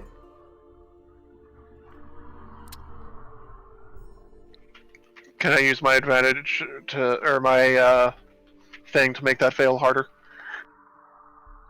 Wait, what? I think he wants to subtract his card from that. Oh. I mean, it's contested, so... Oh wow, I rolled a natural 20. Never mind. Well then. It's destiny. As you try to go for the book and kind of struggle with him, thankfully none of you rolled a natural 1. So yeah, he notices you coming, and as you try to grab at the book at him, he kind of just turns his back to you and holds the kind of still using the letters to wrap it. He just holds at it and says, well, I don't know what he says, but he kind of just notices you kind of ravagely trying to get back the book, and he just kind of kicks back with one of his hooved feet at your at your stomach, and you fall back, which then he uses this brief moment to just get a few paces away from you and look at you as he starts making his way up the stairs and waving his hands in the air and conjuring several glyphs. And you see things around you starting to come to life, and he just almost hisses, just kind of looks down at you and says, "I don't know what is it with you and this book, but we have a deal, and you will not go back on your deal, and if you value your life, do not try that again. Get out of my shop. Yeah, I would like to leave now. Alright? In the back of your Assuming- mind, you're still... Assuming the DM will let me. Yeah, in the back of your mind, you're still feeling very bad about the fact that you're not with your book. You need to have your book, but looking as you are alone, and there's an entire shop of magical trinkets and a powerful sorcerer that seems to have you on his sights now, you prefer not to risk to do anything foolish, so you make your way to the exit, unlock the door, leave, and as soon as you close the door behind you, you just hear the bolts on the inside locking the door, and then as you look at yourself, you notice that you don't have your book on you, and that fills you with dread. So Reveroff, while you don't have your book, you will have disadvantage on ability checks. And yeah, for now, just ability checks.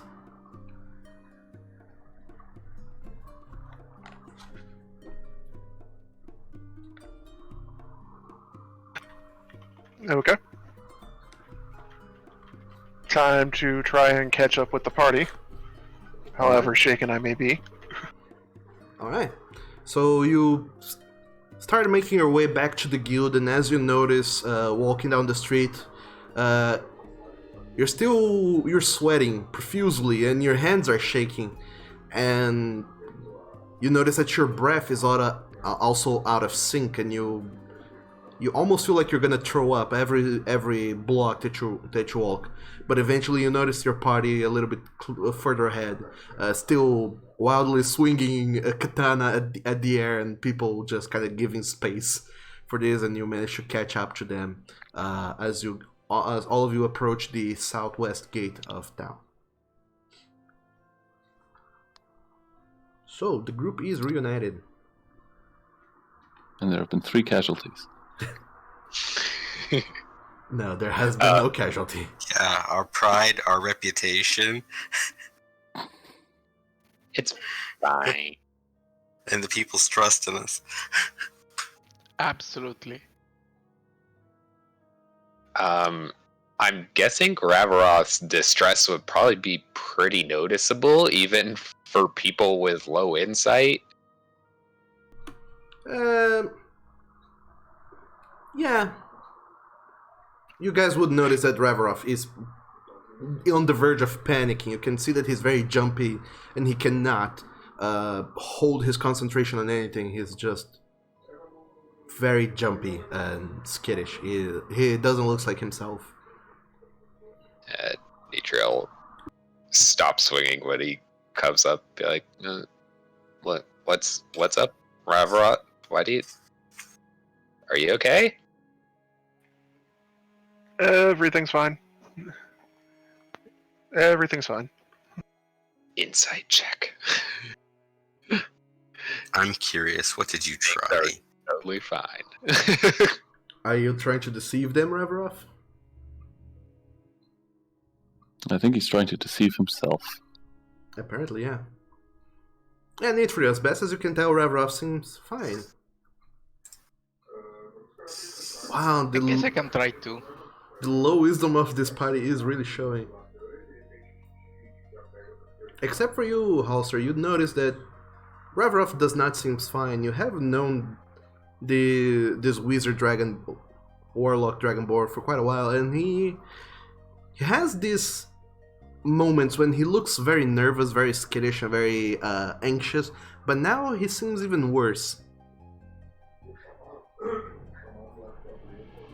Yeah, I'm gonna ask if are you feeling sick?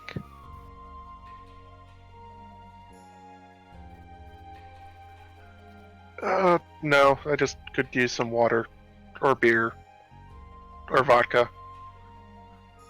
or moonshine. Well, that fixes many problems. Well, we're only here toward the south gate. You want to double back and get something at the bar before we head to the guild? Sure. Hal, sir, don't drink a whole bunch. I'll try. 2. Or if you One do, for each hand. Or if you So, do drink a lot, make sure you win whatever contest happens. where does Ravroth normally keep his book?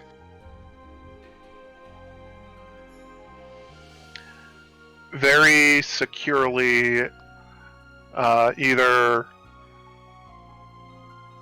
under his arm in the sling that his staff is on, or secured in his belt. Okay, so my insight is shit, but I have okay perception. Can I make a perception check to notice if the book is not where it normally is? Sure. Reverov, make a sleight of hand.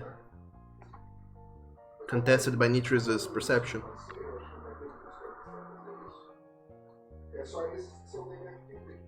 Holy shit. God damn. You, Well then. yeah, Nitrius, you look at him, he seems... You're trying to focus more on his face and what's wrong with him. Apparently, there is something wrong that he doesn't seem to be revealing, but you can't really tell what it is. And you keep trying to look at his face and focus, and you really cannot see that he doesn't have his book with him. When the goddamn rolls have 0% roleplay. Shoes. Well, as for me, I keep asking about, normal illness. As a peasant boy, really, I don't know magic. So I can't really suspect anything more than, feeling a cold or something like that. Well, being a country boy, you do know when you get the sense, Hauser, not only that Reverov seems anxious, but he seems incredibly frightened. Something has taken hold of his mind in an irrational way, and you see clear signs of what one could consider a phobia. I will try to discuss this with Nitria, since she seems closer to Ravroth than I am.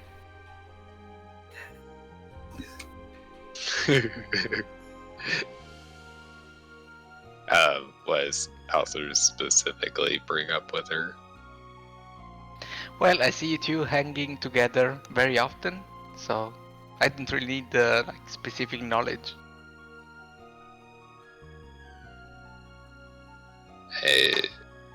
I'm a little lost on what's being prompted here. Yeah, we're pretty close. He has his distressing moments a lot. Maybe he's having another one. Maybe his patron said something to him again.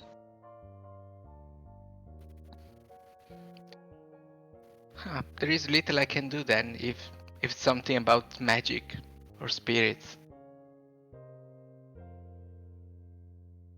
God, if only Nitra had noticed his fucking book was gone.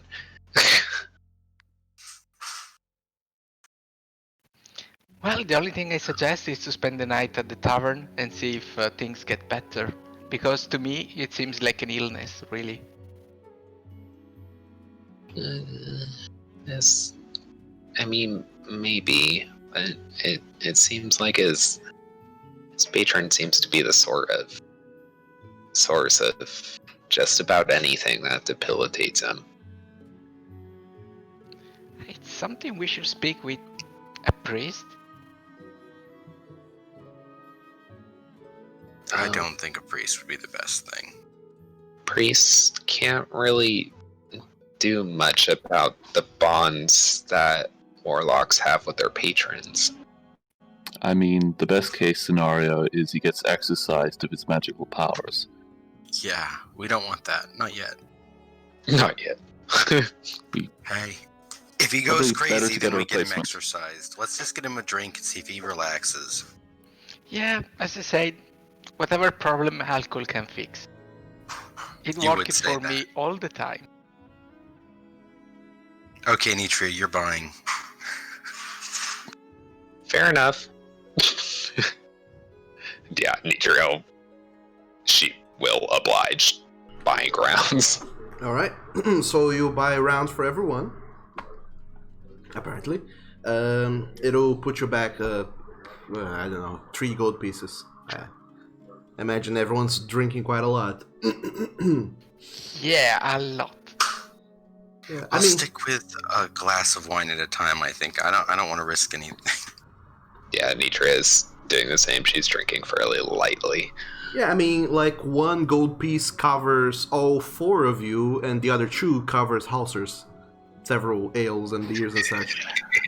I grab whatever strongest, cheapest crap they have. Sure. You do. I imagine you're probably shaking it more of it out of the cup than actually drinking it. No, one of us can steady the cup for him. I want to see how he does drinking it, all things considered. Drink your Consider potions. that a health action on my part. So, Reverov, you find yourself surrounded by these 4 quote-unquote random people that have started journeying with you after you arrived in Redemption. By the way, am I sounding robot? No. Not really. Very A slightly. bit. Alright. Yeah, there's like very slight, but not. It's not on. Alright. My Discord connection is quite spotty, so I don't know what I can do about that. Anyway. Reverov, you find yourself surrounded by these 4 people who have been journeying with you for a while, and several thoughts come to your mind. You imagine for a while if these people really... could they possibly really be caring about you? Could you consider them your friends? Could you consider them close ones? How long before you forget all of them? According to Fanu, you have already forgotten previous people that you used to journey and travel with. And you wonder if that is true or not. And if that is true, how long before that happens with these people here? And that thought kind of pulls at your mind a little bit, and you feel a certain unease. Not sure if you can trust these people, and if you can trust these people, if you should. If that's not gonna be an effort in vain. And if it's actually gonna pay back, or it's gonna come back to bite you eventually. But regardless, for now, they seem very earnest in their care for you, in their empathy towards you. So, Reverov, is there anything you want to do or tell them? Get drunk. That's about it for right now. Okay. Get very, very drunk. Yeah, I can push the strongest and worst beer in the entire tavern. So, both you, Holster, and Reverov, you start drinking quite a lot, and eventually everyone else just says, I've drank enough for today. And you, Holster, keep drinking and kind of pushing Reverov to keep drinking as well, and the 2 of you have never really had a chance to bond over drinks before, but now Reverov not only seems willing, but very on the mood for that. So the 2 of you drink, and then drink, and then drink some more. And Reverov, I don't know that you are able physically to keep up with Halser in his drinking, so make a Constitution saving throw. Probably not. I have a con of 2. Ouch. Oh, Your disadvantage is only on That's- ability checks. Okay, well, So we could count that 17. 17, or you could have me do it again. reroll just because. There you go. You don't know what it is, but there's all sorts of feelings welling within you, and when you notice that drinking kind of ease those feelings a little bit, the fear that you're feeling, the anxiety and everything else, you seem to find relief from those bad feelings on the bottom of a cup, and you keep on drinking, and then drinking some more, and then more, and the two of you, Halser and Ravrov, spend the better portion of the night just drinking. Eventually, I imagine the remainder of you just go your own way and leave the two of them to keep on drinking, or do you stay? No. Nitria would be staying and keeping an eye. All right. By the way, Nitria, the katana does not have a name. You can give it a name if you would like. Yes. What about you, Ojuk and Zach? Are you keeping them company, or are you going off to the guild to sleep? After having seen him had a drink and then he's calming a bit and having a drink myself, I think I'm going to head out into town, wandering my way toward the guild. If I find something interesting along the way, I might check it out. All right. What about you, Zach?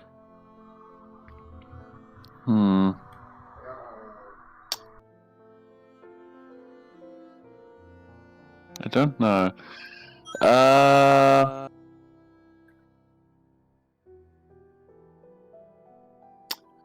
I guess Zach would see that this is all in hand and return to his room for resumption of science. Sure, you do that easily enough. And Ojuk, for the remainder of the night, you just wander around town, pondering and wondering, and thinking several thoughts. The guild is finally sending you off into exploring the other planes, and you wonder if that's where they are. The things that you seek, the answers that you're looking for, if they were not here all along. You have found evidence that there are other planes and people have been taken there, and you wonder if that's where the answer lies. And you think for a moment, maybe working with the guild will help you fulfill your goal better than you imagined at first.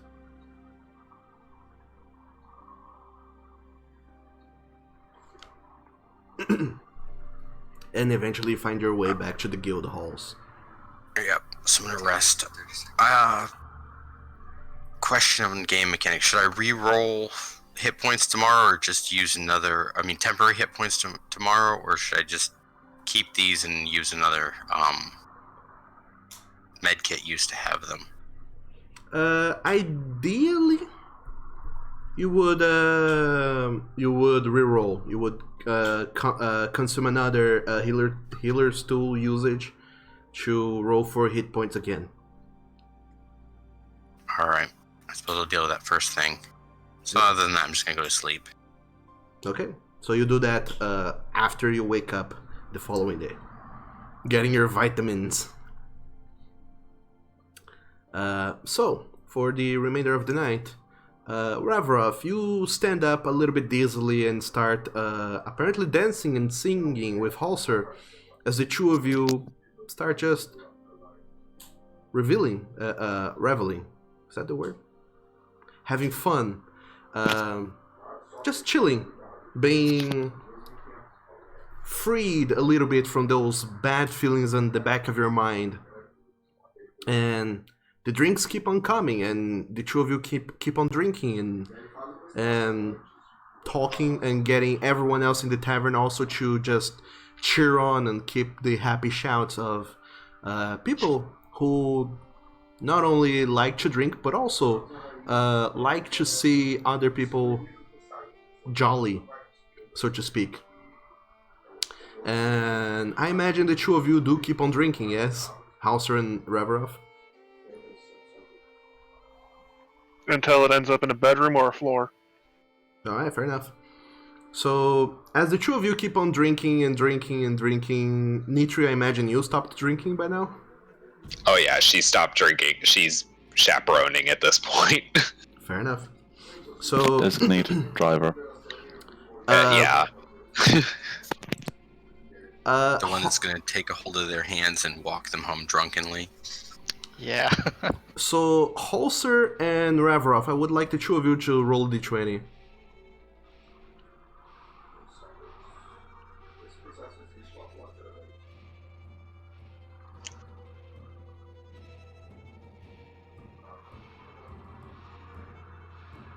Alright.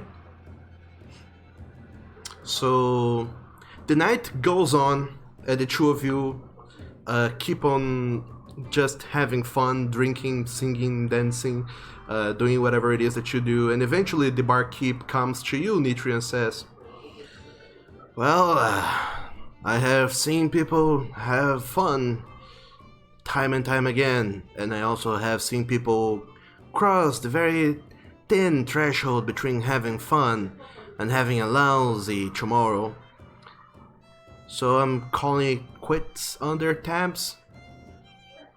But they have drink way more than those gold pieces you paid before, so if you would indulge in paying the remainder 23 silver pieces.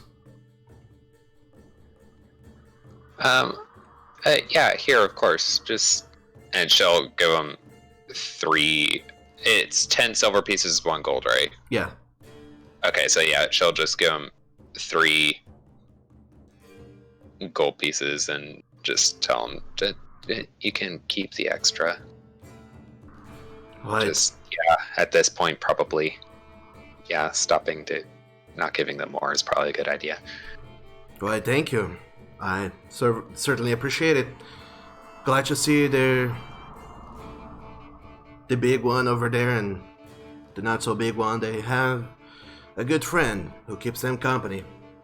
Take care of them. I've seen the big one drinking here. He's good with his alcohol, but I've never seen the other one drinking, and to be fair, if you're not a dwarf, chances are the amount that they have drunk today is gonna knock them out pretty hard, so good on you for taking care of them, and thanks for the tip. Mighty appreciated.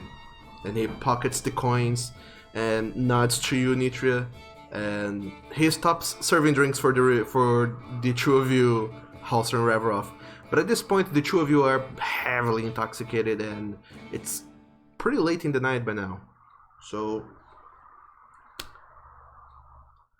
what are the plans for the remainder of the evening? Is everyone going to bed?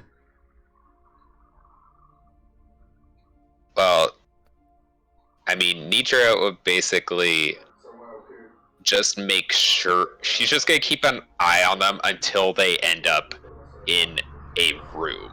That's Okay. basically the.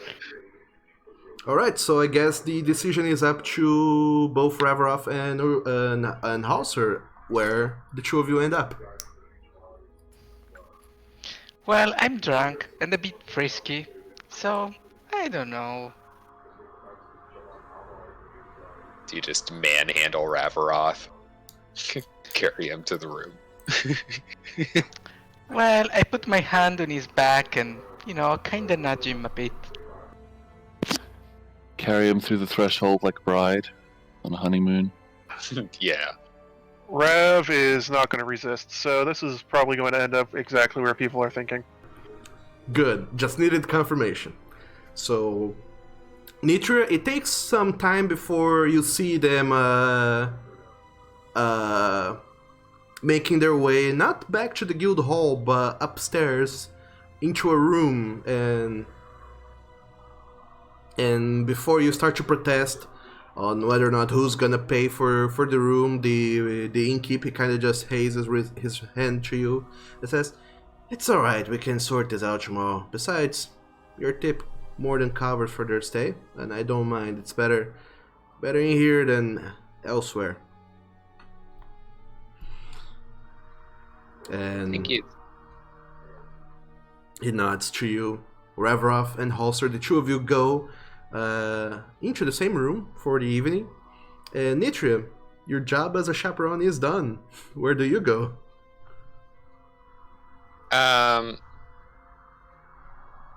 barkeep seems to have a decent eye on them, so she'll go back to the guild to go to bed. Alright. So you go back to bed. To the guild to go back to bed. At which point, it's late in the night, the streets are nearly empty, you just see guards patrolling the streets and the odd person or two coming out of the tavern, still in their kind of drunken reverie, and a few people congregating in front of the church of Gaffador, that is on the other side of the street.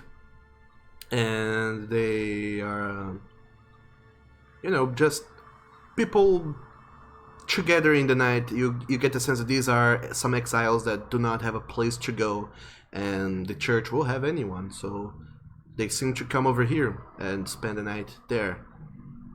And other than that, you see nothing on your way back to the guild. And then eventually you make your way to bed. So, everyone else, you get another long rest. The temporary hit points you had before, they expired, so if you want temporary hit points again, you will have to reroll it and consume another use of your healer's tools. I guess I'll do it again.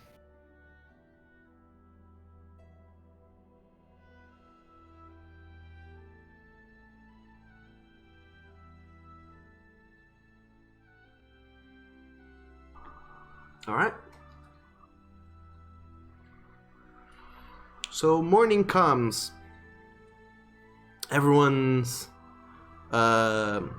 awake and apparently healthy, good, apparently ready to take on whatever endeavors you're gonna be taking on the Feywild today, with new weapons and such. And Reverov, you are quite surprised to wake up and find yourself sharing a bed with your Servan party mate.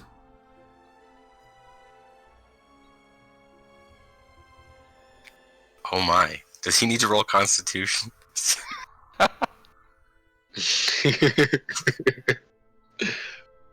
Oh no, you broke him. No, not quite. So, Revrov, not being drunk and inebriated anymore, is there any specific way you react to this? Or Halser? I think the more important question is, does he remember last night? Yeah. I guess I do remember last night. And then when I woke up and I see my party mate next to me, I'm a bit surprised, but then I remember the entire night.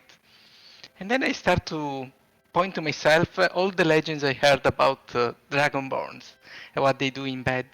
And then I start thinking, oh yes, that was true. No, that was fake. That was true.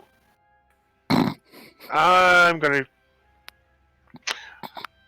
probably quasi used to waking up in strange places. I'm just gonna get up and grab my cook's utensils and start making some tea. Alright. But I'll try and make this question as simple as I can. What feeling would Reverov had with this whole circumstance?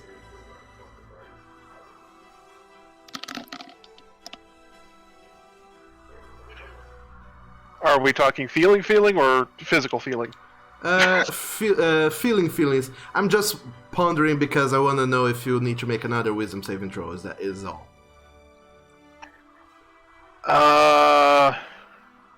Because you still don't have your book. Yes, I still don't have my book. I would probably need to make a new saving. Yeah, I would probably need to make a new saving throw after realizing it's not there. But starting off, it would be calm, contented, a little embarrassed, and just going with it. So I mean, if the events of the evening are for you, for Avrov, are too big enough to overshadow the lack of you having a book for now, I might change my mind on that saving throw. So, is that the case? It would probably be the case for like the first 10 minutes, and then no. All right. As the kettle whistles, You realize suddenly that realize. you Panic realize, attack. yeah, you realize that hey, it was a nice night, spending it with Halser, and then as you start to make tea in the morning and getting all of your things together, you realize that oh no, I don't have my book, and you start patting yourself, desperately trying to find if it is anywhere on your clothes, on your belongings, on your bag, and you don't find your book. You find your other journals, but you don't find your book. And you start to panic, Revrov. Make a wisdom saving throw. Please don't be a 1. I am adding my other 8 to that, so it's a 16. 16, alright. Well, lucky you still have your inspiration card. So, Revrov, you start panicking for a little while, and then you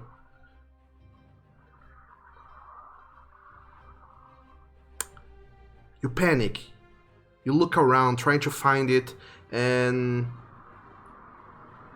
I will say that Holster's presence in the room kind of eases your mind a little bit. You are in a strange place, but as you look to him, you remember exactly who he is, and you haven't forgotten any of the events concerning him and you ever since you met several weeks ago.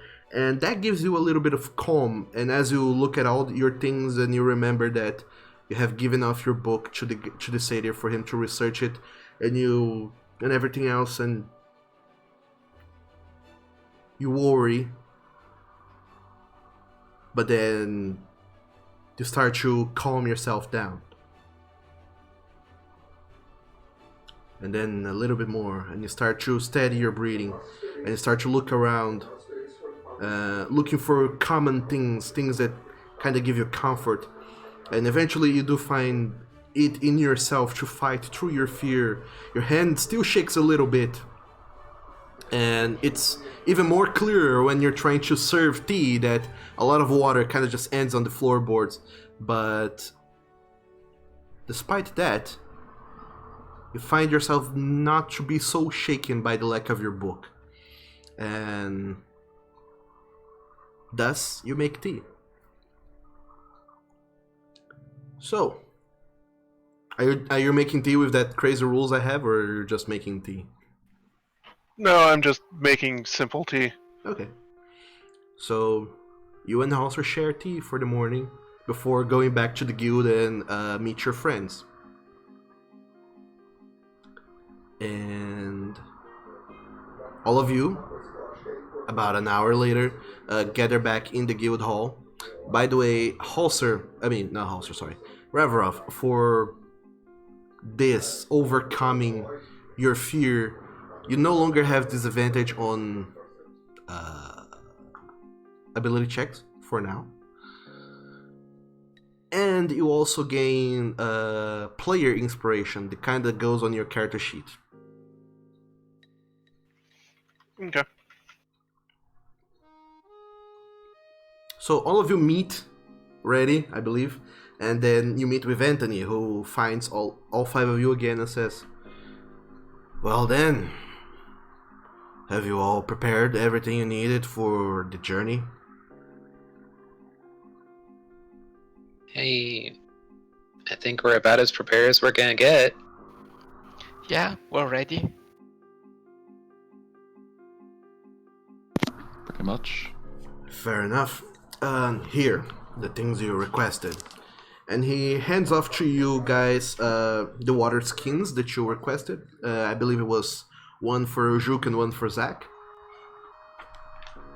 3 rations for you, Ujuk, and 6 empty vials that he damn expect you to use. Okay. If he's ready, I'll pay him for these now, just so it's taken care of. Alright, sure. You can pay for these things for half price.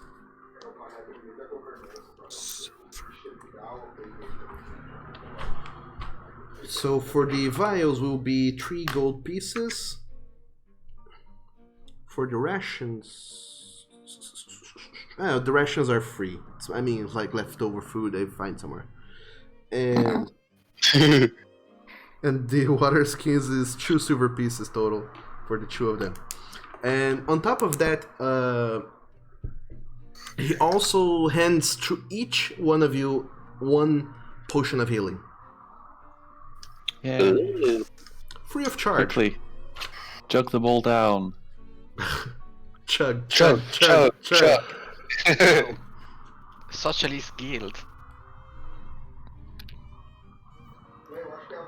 So yeah, you all have 5 potions of healing, these other items you requested, and after hearing that you guys are, after all, ready, he says, well then, let's get you all ready to go. And he leads you off to the front of the guild where you find Vesivis, the small badger friend that you have sort of all kinds of fun encounters with several weeks ago. Hi, Lascivious. How are you doing today? Have you been sleeping? He shoots you, Ojuk, a dirty glance and he says, well, I could be sleeping better.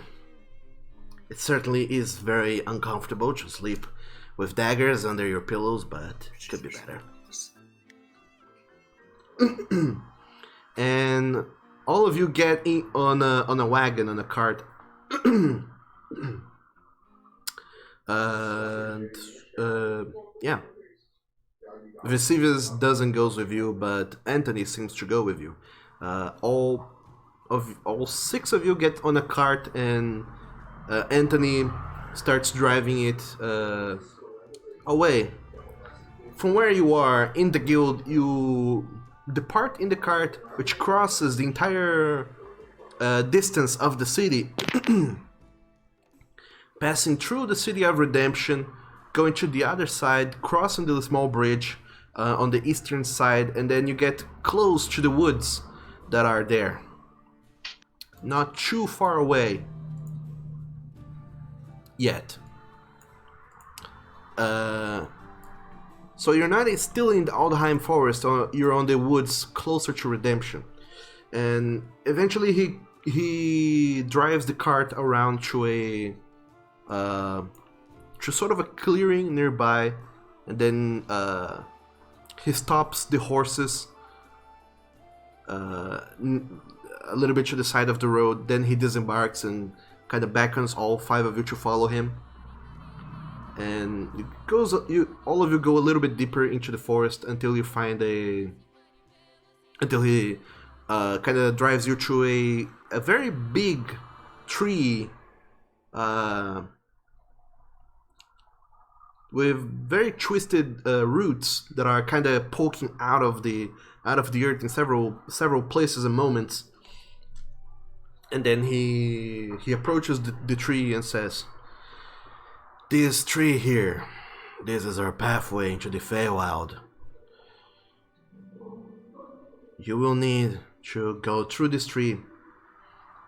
You will find yourselves in the Feywild. Over there's a tree that looks exactly like this one. And that's the gateway for you all to return here. Do you understand? Yes, I simple I think. enough. How do we use the tree? There's a You hole knock on- on the roots. A hole big enough to fit a very large creature.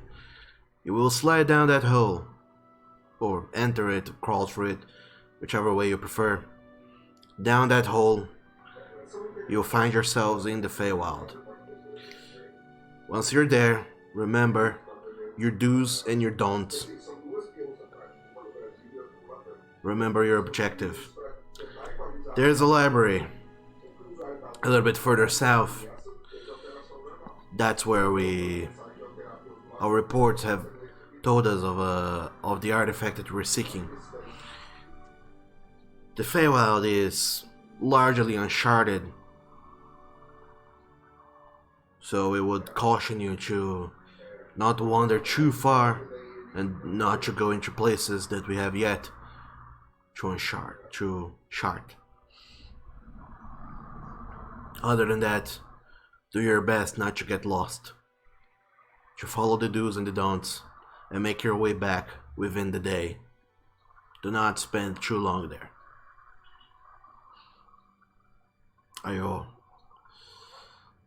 I believe you are ready, and there is very little else for me to tell you. So,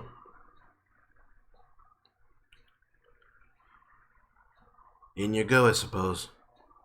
And he walks over to the base of the tree, and you see that there's not necessarily a tarp, but there's like a small camouflage made of branches and leaves that seems to be interwebbed.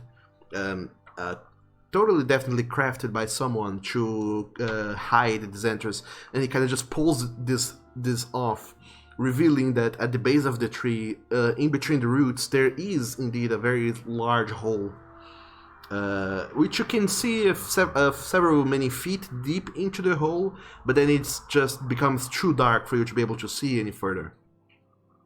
And he says, "Well, whenever you're ready, this is the way through. Hope everything goes alright on your side, and may Gaffadur watch over all of you." I'll just walk right in, I guess. Sure. Same. I'm gonna do the same. So, Yep. as soon as he reveals the whole Raveroff, you just start marching towards it, and you barely get to hear him say that Gaffadur watch over you. When he's saying that, you're already down the hole, kind of sliding down, and you just hear the echoes way far behind you. And then Nitria follows next, and then the remainder, all of you, slide in order until all three of you feel like you go down a small slide until eventually you kind of hit some more earthen portion of the part, and then you just stop sliding a little bit, and then you kind of have to force yourselves with your hands and feet to crawl out of this space. And then you do, as you do, you kind of feel more as the earth that you're sort of standing on, crawling on, as it gets softer and softer and crunchier. And then as you start trying to dig out more through this earth, you notice that it's no longer earth, and instead it's leaves. And as you keep trying to crawl out of these leaves, they start to fill the entire portion of the place.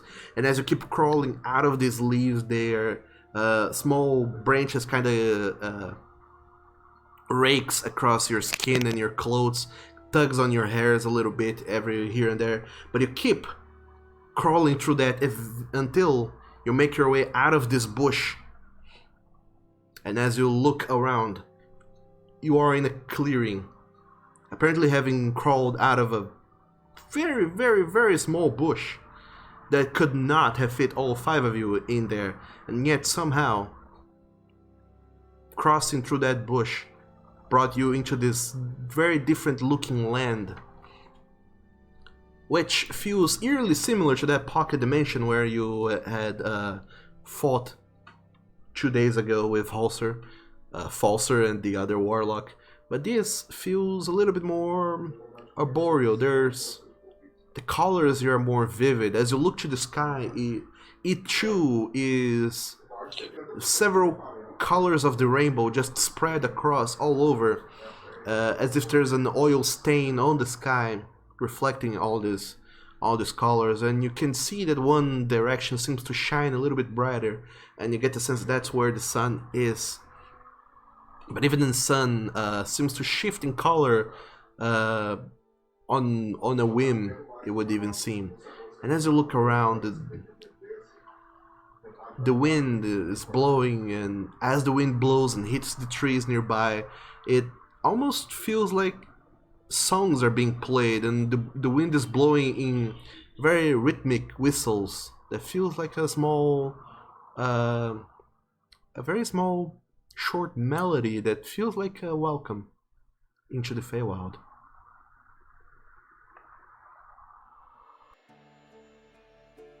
Oh, Can I actually perceive something more from the Feywild? Um, sure, make a perception check, Halser.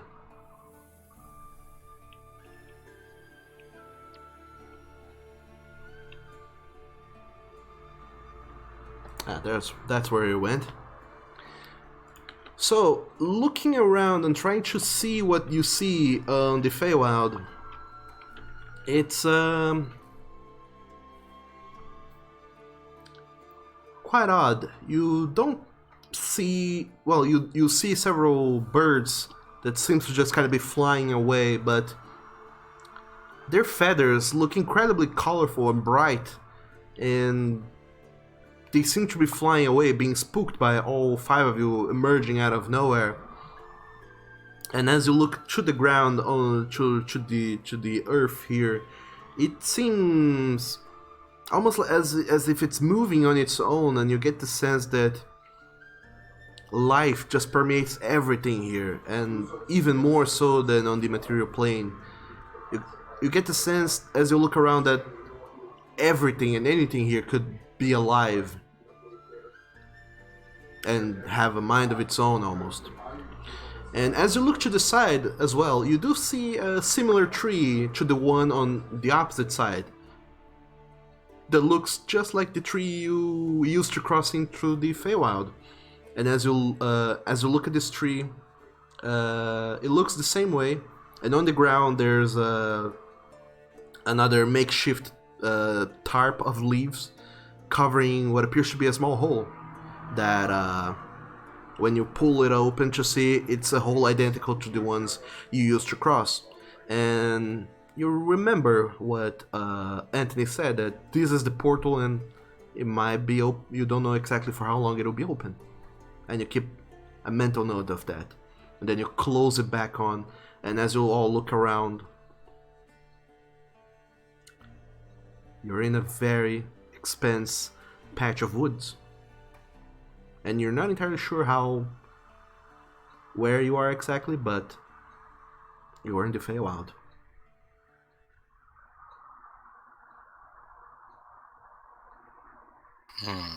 Were we given any suggested direction to head? South? Can anyone tell which direction is roughly south here? we don't know if we could rely on the whole sun and east and west thing. Can I Ravroff mean- use half-remembered planar studies to try and figure out which way south is? Make a Arcana check, Ravroff. I hate to say this, but should it be at disadvantage considering my Swiss cheese brain? You're... No. Okay.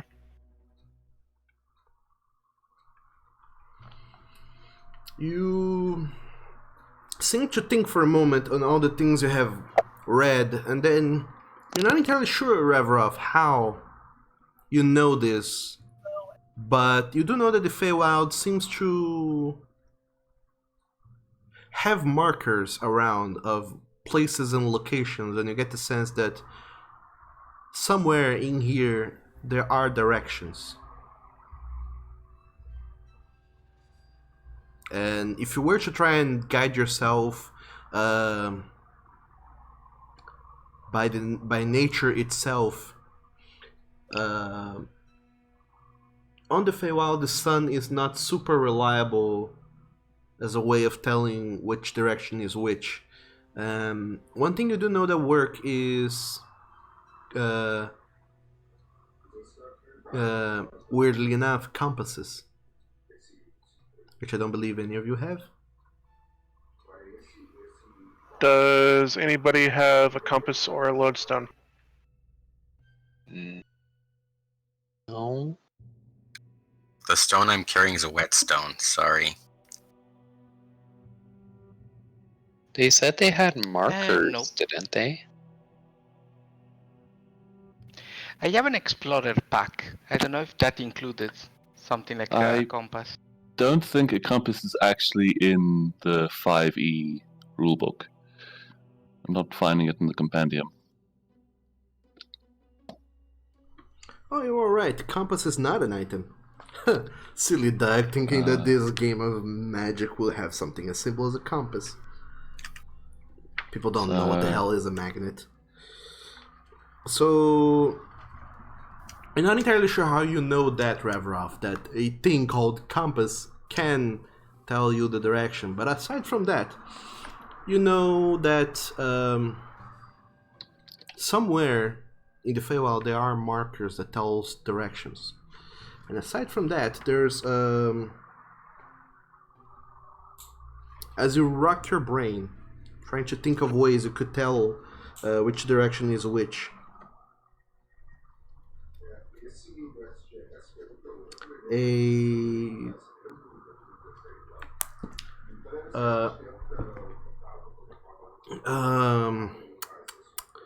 Before you guys had left on Anthony's office, he had shown you all a little map, a region with etchings and scrollings, which I narrated on the first half hour of the game. I don't know if you guys remember, but on that half sketched map, there were many places and locations, and you recognize the closest locations. So you do know that going southwards, before you reach the library, which he told you guys to get to, there was a lake of lilies. Going northwards, there was a swampy bog. Going westward, there was a grove of fruits. And going eastward, there was a stone circle. And going through the Lake of Lilies, beyond that you would find the library. You do not, however, know where you are or which direction to go, but you know that these are landmarks near the landing where you have appeared on. So with that knowledge in mind, you know that if you were to pick a direction, and depending on what you find, you would know where you are. Let's, as a group, head in a direction, see what we hit. We'll know where to go from there. Let's head perpendicular to the sun. To where the sun is? Perpendicular to it.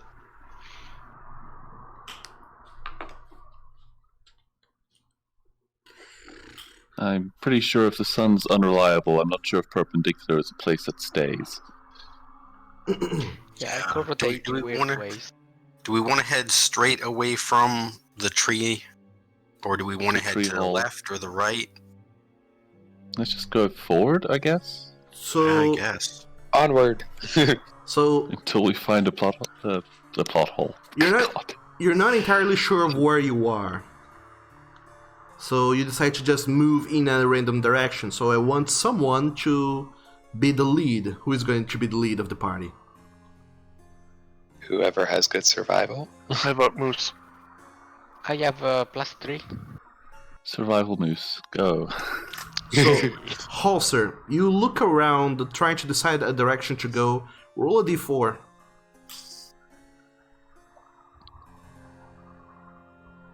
One, okay. You pick a direction, once again letting the spirits talk through you, but you get the sense that the spirits here, they're different, they're not the same of the forest that you had gone through before. The forest you had sort of communed with. The spirits here are wild and whimsical. So you decide to let them talk through you nonetheless. And all of you, and you pick a direction, start going that way, and all four of you start following Halser, I believe. Hell yeah. Yeah. So No reason not to. Halser, make a survival check as you start guiding your party along. Okay, 10. It's And the bad survivor rolls start. right. It takes you a little while, and it seems indeed that the trees and everything else in this land are they seem to disagree somewhat with all of you guys, and you feel the branches of the tree almost trying to reach to you towards you guys and try to snap away things that you are holding on your persons. But when you look back, the tree seems completely immobile. But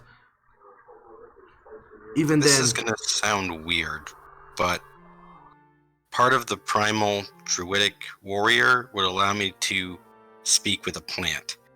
Can I just ask one of these trees where the library is? do you have that spell? Yes. All right. What is this spell called again? Oh no, I'm with mistaken. plants? I have speak with animals, not plants. There you My go. bad. I'll get that until later. So the Let's find an animal and speak to it. It's an idea if we can find one. Oh, wait, I that's think interacting with most locals. things here wouldn't actually be under the animal umbrella for the speak with animals. yeah, you have to find beasts. And then we'd be interacting with locals. Oof. Well, I mean, if they speak Elvish or Sylvan, we have two different party members that could speak to them. We can find. Well, regardless, as you're walking towards a direction and the trees try to snatch at you, Halser takes the lead and starts trying to chop and cut at whatever tries to get too close to you, and it starts to kind of play with your mind a little bit. These trees, and as you keep going that direction, the trees, they look more gnarled and with less leaves on their branches, until you reach what appears to be a swampy location, and you find yourselves in a bog.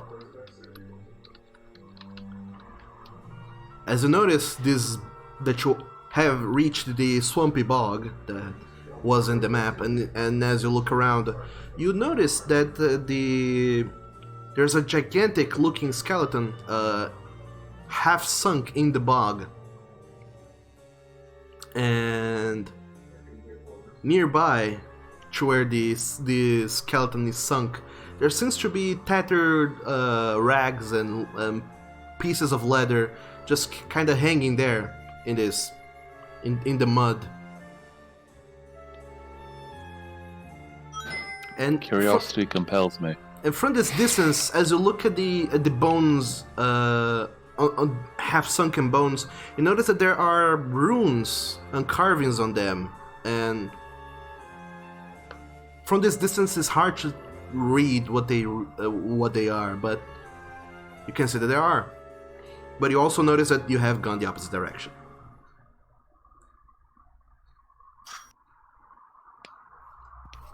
Huh. Well, we know Well, at what least we direction now north have a is. landmark. We know where we are. Yeah, that's definitely not part of a library. Do we want to try to head to the library, or do we want to examine this bones and writing and waste time, I guess? Might get interesting. Anthony says, go to the library and come straight back. And I say, investigate the bones with the runes around it. Yeah, I mean, It is While the most we're interesting option, but we are already right next to it. It's not like we went out of our way to get here. Yeah, we may not be able to find it again. Okay, Take a I look guess around. we're gonna take some time and try to circle around without getting stuck in mud to read some runes. Keep an eye on the skeleton. We do have Eyes of the Runekeeper on hand, so Yeah, So, do the runes say anything interesting? so the bones are smack dab in the middle of this mud swampy area. You would have to tread into it to get any closer. Also, do you know how to make swamp shoes? Not really. Shoemaking was not among my skills. Wishing you all had that cobbler proficiency now. Does anybody have like a frost type spell that maybe we could freeze the surface with? and not anything only that thing I have, strong. like- The only thing I have like that is Armor of Agathis, and that just freezes me. Yeah. I will say Halser or Juk, make a nature check because you two are naturey types.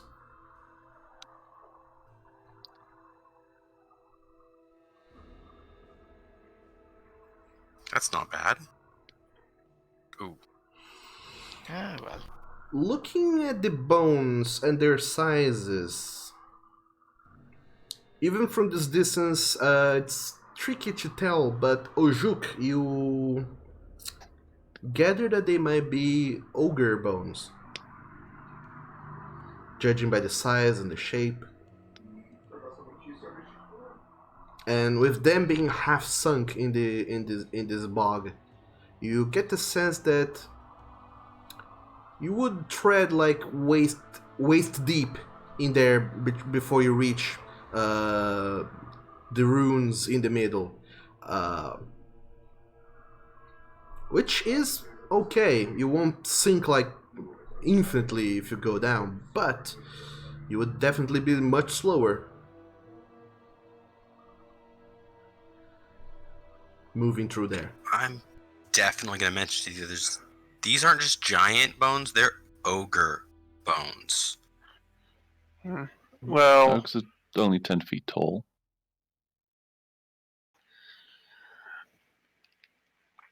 Nitri and I are probably the lightest people in this party.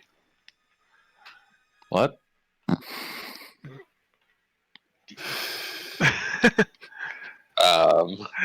Nitri, Zach, and I are probably the lightest people in this party. That said, Zach is almost certainly too short to actually go through the mud. Yeah. And then I'm the only one here who can read anything that's put in front of him. So we should probably tie a rope or something around me, and I can go out and see what those runes say. Well, depending on how dirty the mud is, I could clear some of it. Well, is there a dead tree nearby? Maybe me and Halster could cut it down and lay it across the deepest part. Something tells me that's not a great idea in a place where everything is. I specifically said Alive. dead tree. Is there even any dead trees? That's what I'm All right. wondering. That was a question for DM. Yes. It's hard to tell. All the way over here until you reached this bog and got out of the tree line, the trees were still trying to snap their branches at you, even the dead ones. Okay, I got about. I don't know half you of guys, that. but yeah, I can't listen anything. Metal Dag is back.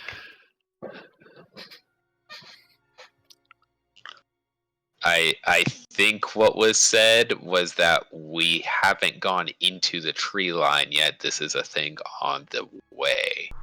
This is still in a clearing, I think. Was I robot again? Oh, Yes, you were you're kind super of robotic. roboting. Sorry. Am I better now? No. Nope. Okay.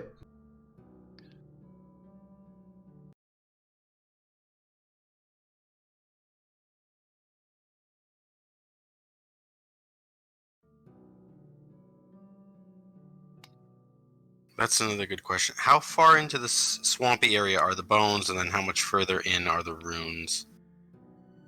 Just so we can... Am I robot now? I think Doug's trying to talk. I'm not going through, I don't think. Am I? The dog is silent now. Oh, there he is. Can you hear me? Oh boy. Nope, now he's totally silent. Yeah. Oh, Yeah, Doug, for me too. Doug, damn it, Discord. I get the occasional blip, but no actual words. Can you hear me now? Well, we got a little bit of robot voice there. Let me try and do something. Something. West, east. We're getting an average of probably one word a sentence. What about now? Can you hear me? There Now you go. I can hear you. Okay. There we go. I changed the server from US Central to US East. Now it goes. Now it works. I was actually going to suggest something like that.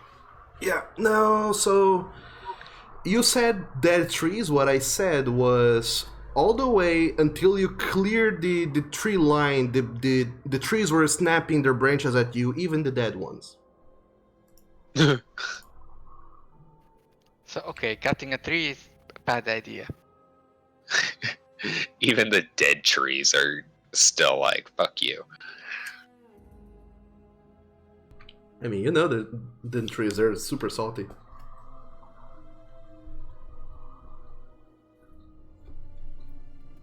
Well, I'd say our best chance is to just use the rope. Yeah, I mean, if Halser will hold a rope and, like, Ravaroth and Ravaroth and Nitria were to head out, holding onto the rope, they could get close to the runes and try to read them. Yeah, mechanically speaking, Nitria is one of the lightest, but also she has very high movement speed, and if she dashes, she isn't affected by difficult terrain. So she could probably just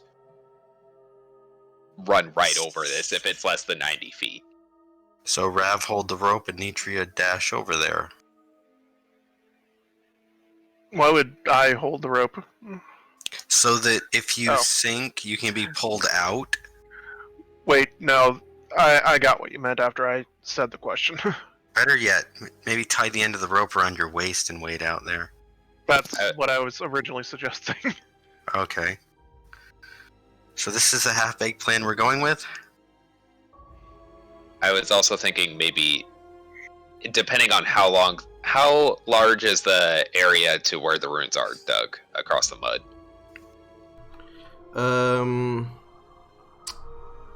What do you mean?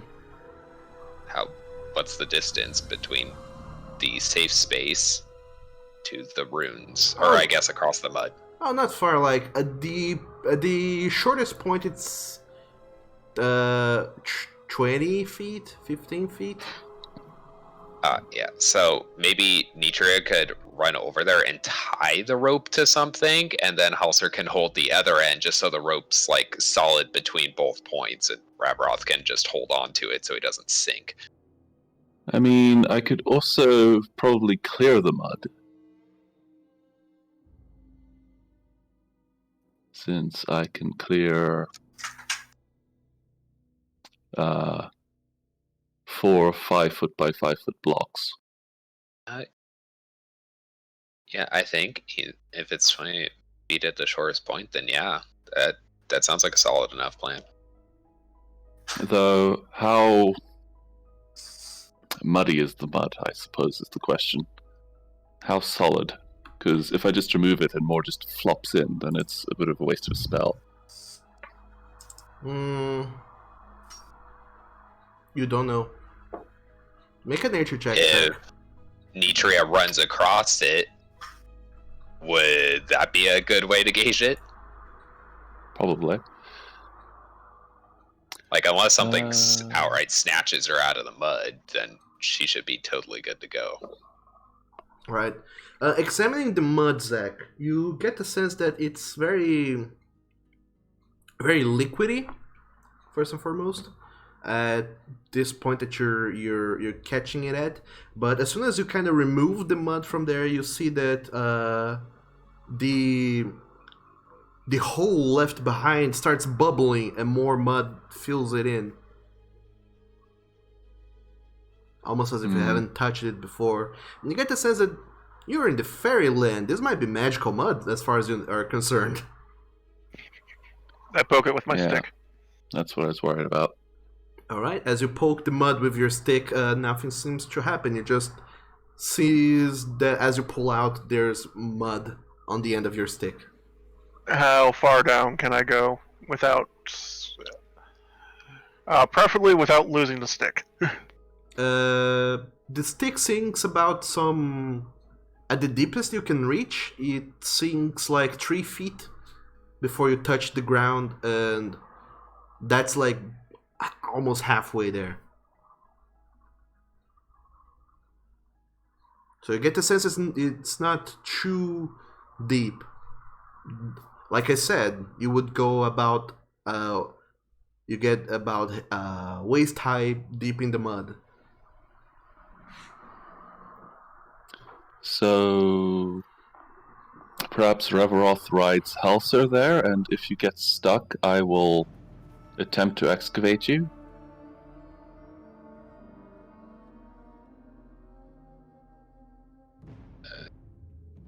Maybe. First things first, we could probably test seeing if Nitria can get across all right without something like jumping out of the mud to attack. So at the shortest point, Nitria will try and dash action, and because of the feat, she isn't affected by difficult terrain. And she's got 90 movement speed with that, so... Alright. Which I will say is bullshit, but this is the kind of bullshit you get those kind of feats for. Precisely for this specific scenario. And Yay. also, dog damn you, Reveroth.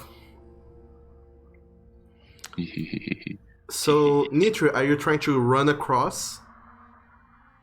Yeah. Okay.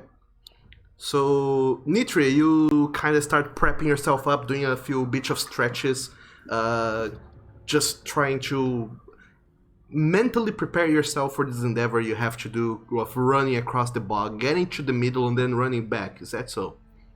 No, she's not necessarily running back right away. She's just trying to get to the center first. Oh, okay. It's just that so you're not affected by difficult terrain, but I'm assuming that there's some ninja shit you're gonna be doing to kind of just step over it. And as soon as you stop moving, I imagine you would sink because it's mud, or start to sink at least. She wouldn't stop moving. Isn't there non-mud terrain in the center, or is the rune stuff in the mud? Yeah, the runes are in the bones that are sunk in the mud. I mean, I guess she could hop onto one of the bones at the end. Like, they're big bones, right? She could hop onto the skeleton. Oh yeah, they're... It's not like a perfect platform, but they're definitely sticking out of the mud enough that you could stand on top of them. Yeah. Yeah. Could you perhaps tear out some of the bones and bring them back? Oh, that's a solid idea. She's not that strong, but she could try.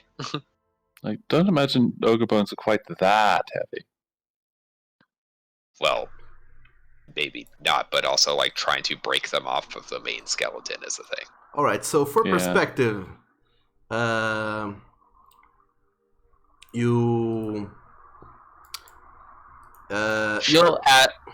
Actually, here we go. She'll ask one of you to give her an end of a rope to work with. Probably Halser holding on to the other end.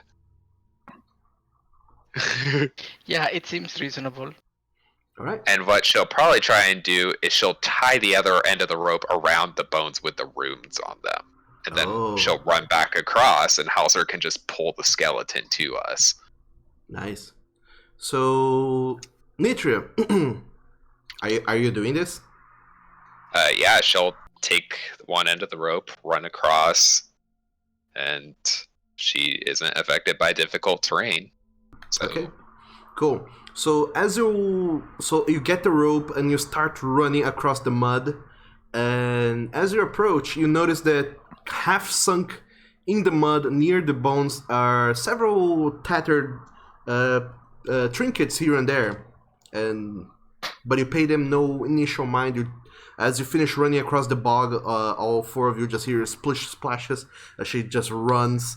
Naruto running pretty much on top of liquid mud almost.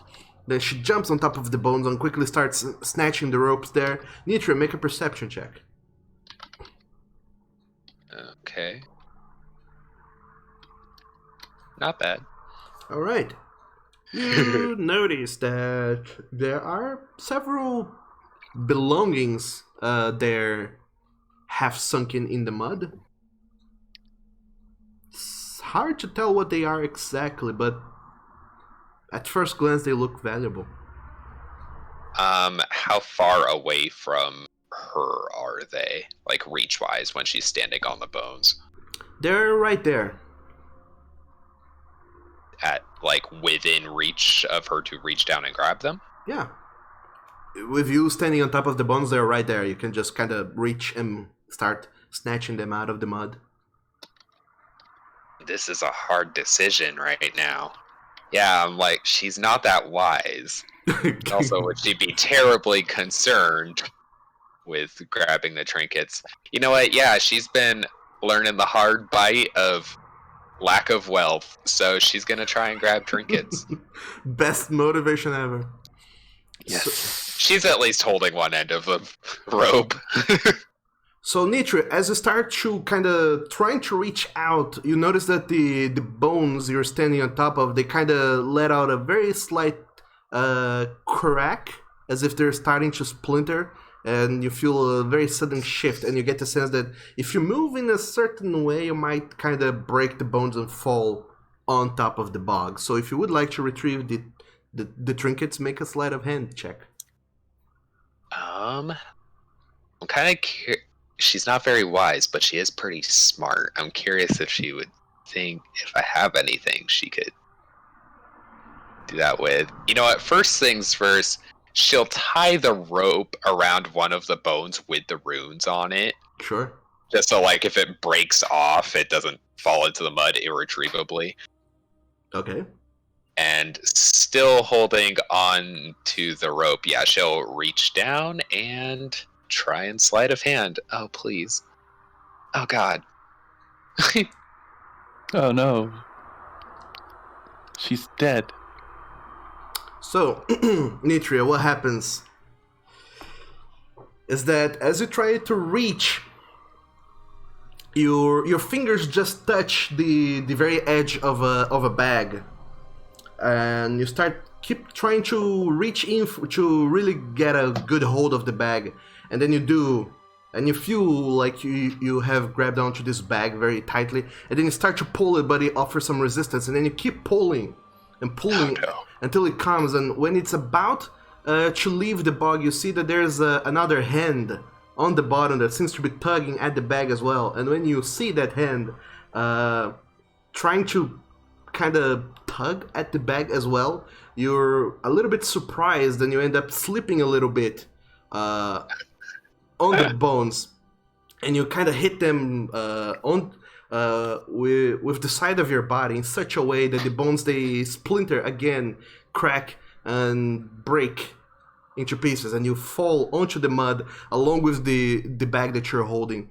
And the four of you that are there, what you notice is that as soon as Nitriov breaks the bones, all of them are carved with runes.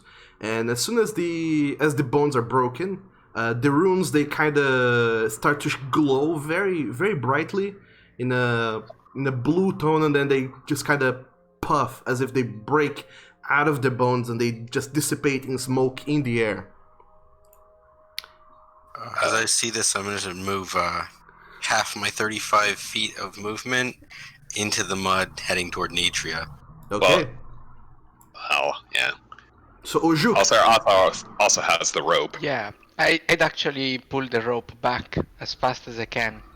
Okay. You might get part of the orc skeleton, but I don't know about Nitra. She's no longer holding on to it. She Yeah, fell in the she mud. is. Damn. Are you She was still holding on You're to trying it. to? are you holding She's- onto the rope, Nitria? That was like the entire point of her holding on to the rope was in case Okay. she fell in the mud. Oh, So- I thought you lost it when you fell.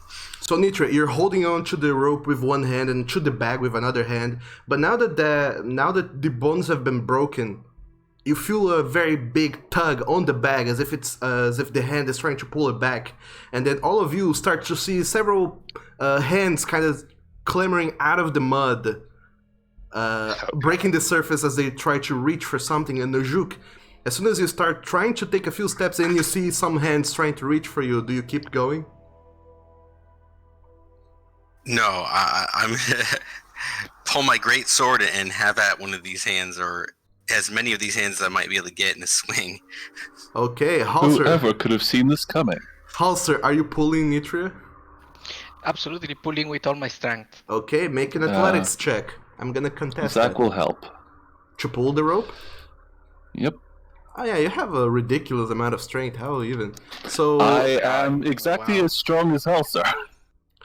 okay, make an athletics check as well, Zach. Okay. Sure. Let's go with that. Oh, good. All right. Saved by the cobalt. So, Holster, you start pulling, but then as you see these hands coming right up, because you're very close to the edge, one of these hands kind of almost tries to reach for your hooves, and you just start trying to kick them back and away from you. And Zach, you notice that Holster is getting distracted, and Nitria, there's a lot of hands trying to go for her, but Nitria is doing crazy ninja shit and is just trying to do her best to not get caught by any of the hands. And you go back and pick up the rest of the rope and start pulling back. And the two of you, Holster and Zach, you start pulling back the rope. And Nitria, you start surfing through the mud, yanking away the bag from the hand that is holding onto it, and leaving a lot of trinkets behind as several other pairs of hands start coming right up. And Ojuk, as you cut some of these hands, they are severed off and just kind of plop back into the mud, and then they start to sink down into it. Nitria, thankfully nothing bad happens to you as you are pulled back. And you see now, all five of you, as Nitria is pulled back, that there is 3 creatures that are starting to emerge from the bog. They appear ogreish in appearance and such. I'm guessing this is roll initiative. I mean, they're in the mud. They will take some time before they reach you, and all of you are out of the mud. Do you wanna run away, or what do you wanna do? What do we want to do? I mean, Do we want Nitra is to? probably like covered in mud and on all fours on the shore right now. Yeah, I'm imagining we're not making it to the library today, and at the moment it's only 3 undead What do you guys wanna do? ogres. Well, We could probably outrun them. Or we Yeah. we got the bag, right? Yeah, you got the bag. Wasn't there more trinkets? There was more trinkets. Yeah, there was more trinkets, but she got a bag. We don't know what's in the bag yet. And we might have a shard of runeless ogre bone. I don't know. Well, the trinkets actually sank down the pool. No, they're still there, but they're between 3 big ogres in this swamp of mud that seems to be producing ogres out of nowhere. So it's up to you guys, and now pressure you to make a decision. You have 1 minute to deliberate. I I- think we got a bag, and the other trinkets is just gonna be more risk, because even if we kill the ogres, there's still gonna be a bunch of grabby paws at us. I could Yeah, it's a bit too try dangerous. and remove the mud and have the current push the trinkets towards us. That's an option, but we still have ogres that would. Yeah, I'd say let's just go. Yeah, probably. Yeah, it's Yeah, a let's for just run. cut our losses with this bag we got and call it good. Yeah, we might as well. Yeah, it's probably enough curiosity for one day. We can head back, report on this, find out what we found. Safer. Oh yeah, they're not going anywhere. Yeah, so we're just gonna yeet. Okay, 1 minute has gone by. What is the final decision? Run away. Okay. Yeah, the Yeah, we're party's good, gonna yeah. run away. The party then decides that enough's enough, and you just, all 5 of you, grab onto your dear life, tug the remainder of the rope that comes with a few pieces of bones, and you just run in the opposite direction. As you just hear this very loud moaning of the ogres trying to make their way out of the swamp, out of the bog, and you just keep hearing splashes as they try their best to make their way out of it, and some of them seem to kind of collapse and fall, kind of face planting back into the bog as more hands seems to be coming out, and you see some other ogres climbing out of the bog further in the back, as all 5 of you are already much far away now, deciding that, you know what, fuck this, let's run back. And you do. Halser, make a survival check as you're guiding your party back towards the... I think I may try to help him with this, because, I mean, I'll know the path back, too. Alright. Oh. Okay. So Halser and Ojuk, the 2 of you start guiding the guiding the party all the way back, and whenever the branches of the trees try to reach for you guys again, you're having none of this shit, and you just cut at them with whatever weapons you have at hand, just hacking and slashing your way through this thicket and leaving the bog behind. And after a lot of running, you make your way back to that big central tree from where you first emerged into the Feywild. A little bit tired from all the running you did, but as you look back, nothing seems to be chasing you, and you're back at the start.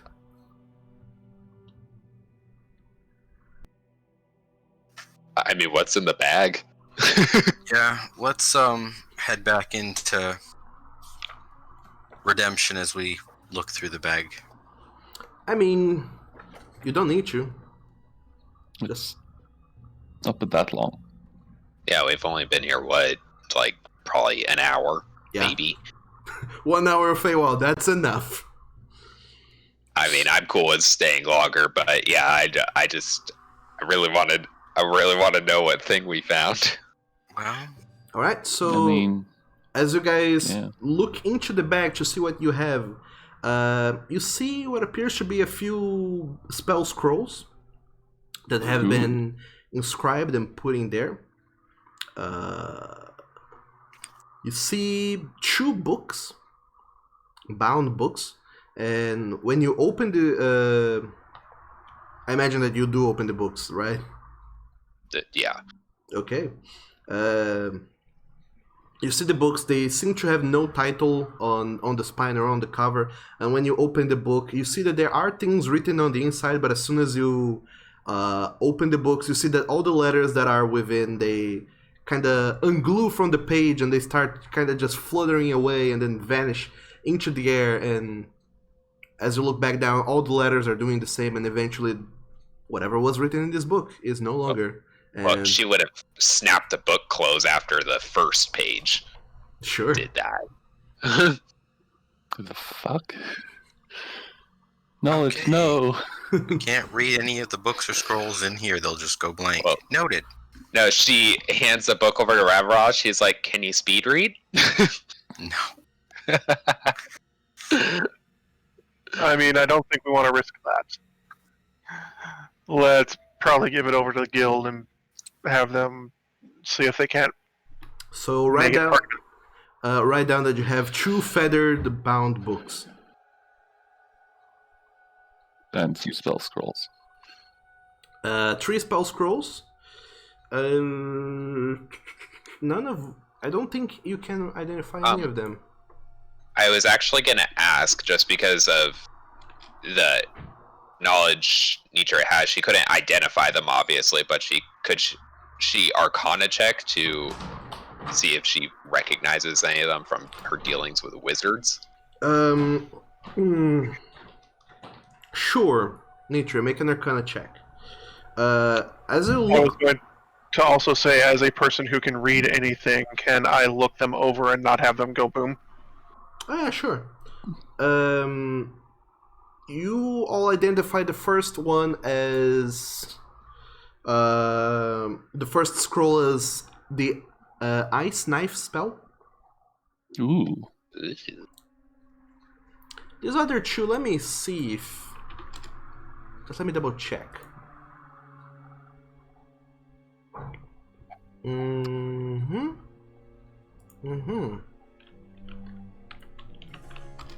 This. Ice knife is in my spell list.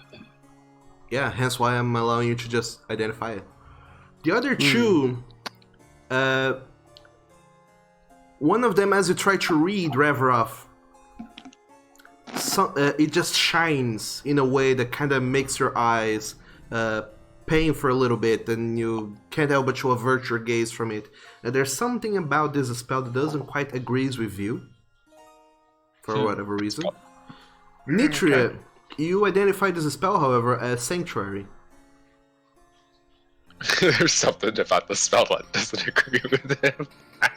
I mean, it's very divine in source to a degree. Yeah. And the other one, the both of you are able. Nitra, you know the spell, and Raveroff, this one doesn't disagree with you. Is a Scroll of Bane.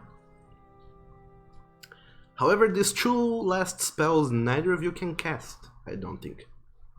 None of you can cast. It is on my list. I have Bane. Yep. Huh. Is that so? I don't think it's specifically a cleric spell. It is a cleric, bard, cleric and bard. Yeah. Oath of Vengeance and Grave Domain. So I don't know what I don't know what it is doing on your spell list, but you do have that. I mean, if an arcane caster can use it, then sure. Furthermore, you find two more things. You find a potion of healing in the bag, and one length of silk rope. So 50 feet of silk rope. I'll take that. Oh, go ahead. And of course the bag, which is made of leather and is in no way magical, as best as you can tell. I stand corrected. If I take that, I'm going to be encumbered. Yips. the bag of containing. I'll just have to keep my 225-foot lengths. Okay. I guess Mitriel just keeps the silk ropes in. So you all make note of all the things you have found in here and ponder which way to go next. You know, you now have a mental note of where you are in this clearing with the landing tree and in which direction you went and came back from to get to the swampy bog. And using that, you are able to identify probably the other three directions and which way to go to get to the library. I suppose we could head toward the library if that's what we want to do. Oh, we haven't used any resources yet today, so... Yeah, we can keep trying. And we have spell... So, spell scrolls you can still use even if you're not a caster, right? It's just an Arcana check based on the spell level? No, if you are a spellcaster of any kind, you can make a check to use the spell, the scroll, which is using your spell ability modifier, and that's it. So Raveroff would just make a charisma check, and have to beat the DC, which is 10 plus the spell level. If you're not a spellcaster, you can't. Oh.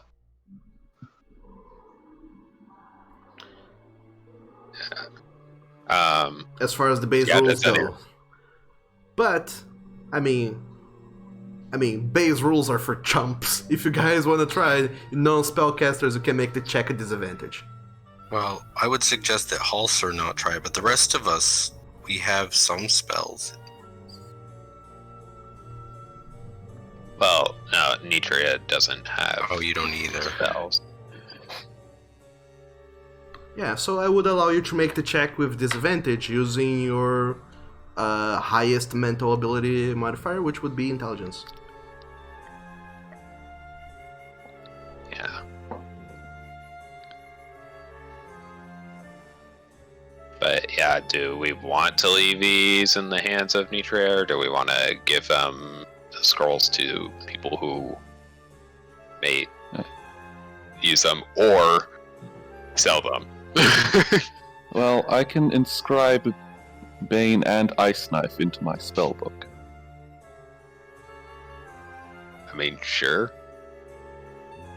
I could hold on to the Sanctuary one, I guess.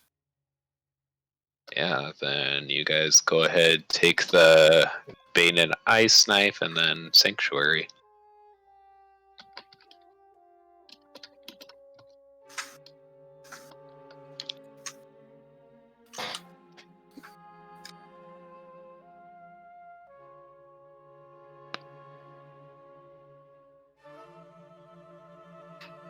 No shinies, though.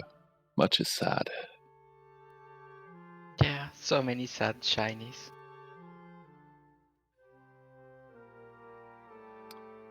I guess Zach will also just have a look at the bits of bone that we recovered, which probably doesn't have anything left on it, because apparently magic likes to words like to run away in this world. Yeah, they're at the end of your length of rope that you have been pulling across as you ran away. There's just bones and there's nothing on them. You see there were carvings, but I get the sense that those carvings were sort of incomplete. And there's still some things readable, but not the entire incantation. If they're elvish, actually, am I kidding? Ravaroth could probably just look at them and possibly read them. They're written. Yeah. So Ravaroth, if you were to look at those carvings, you would see that they're just very curses, pretty much. But curses as in foul words. Just whoever wrote this were calling ogres all sorts of lowly terms, such as scum and dirtbags and whatever else. And you see a lot of inappropriate drawings as well on carvings of ogres. You see these little humanoid figures that seems to be of ogres with their heads decapitated, hanging from nooses, or caught in traps and snares, and then other much more inappropriate drawings. That's some intricate engraving work.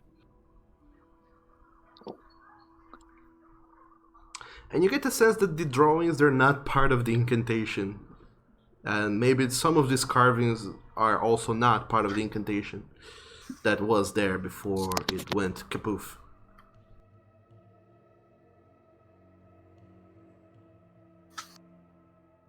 Guessing something around there really doesn't like ogres.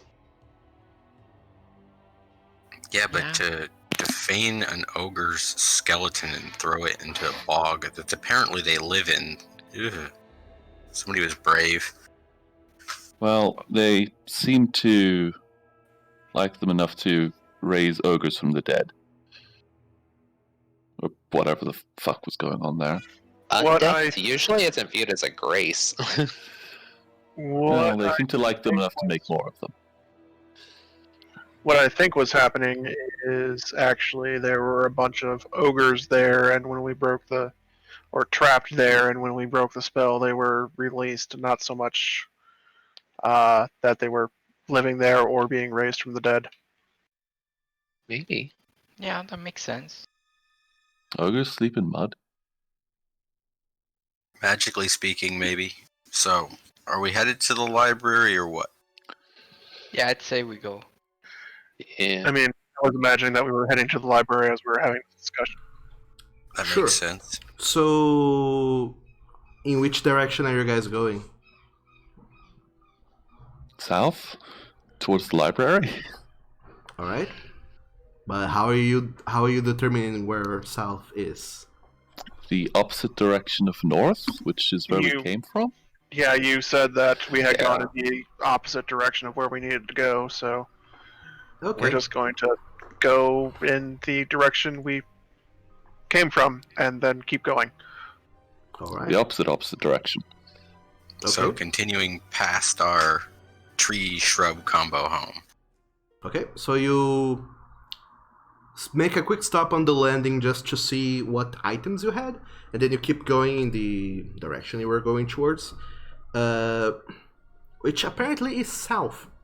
And you make your way over there. And I would like Halser, who's leading the party, to make a perception survival check. Sorry. There you go. This time the wood seems a little bit more agreeable with all of you and doesn't seem so intent on trying to hinder your steps. It actually seems pretty chill and just kind of leaves you go. And you see that some branches even part whenever you're getting too close, and the path seems awfully clear of roots and stones and such others. And your trek over there is pretty simple and pretty chill. And you do arrive at what appears to be this so-called Lake of Lilies. You arrive in a very large lake, and there seems to be a little island in the middle, and you see that there's a very small isthmus connecting this side of the land to this island in the middle of the lake, and then there are isthmus on the opposite side that connects the little island to further away. So there's this big lake full of lily pads that seems to just be floating there harmlessly, apparently, and this little island that seems to be the way to cross to the other side. And as you approach the isthmus on this side and a little bit closer to the island, you see that there's many trees that have been cut down, and you see tree stumps littering this small island, and tree trunks fallen all over the place. And it's odd to a degree, because when you look to a degree, you seem to see sap kind of coming out of the tree trunks and the stumps, almost as if they're crying. And there's a bigger, larger stump in the middle with an axe engraved on it.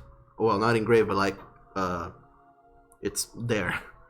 It's been tunked into the tree stump and been left there. This very large great axe. And there seems to be also just a few trees that have not been cut down, that also seem to be leaking sap,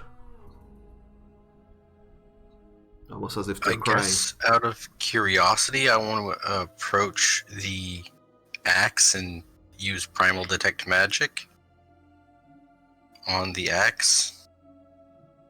Do you have the spell detect magic, Leo? Yes, I do. Okay, throw it up in the thing.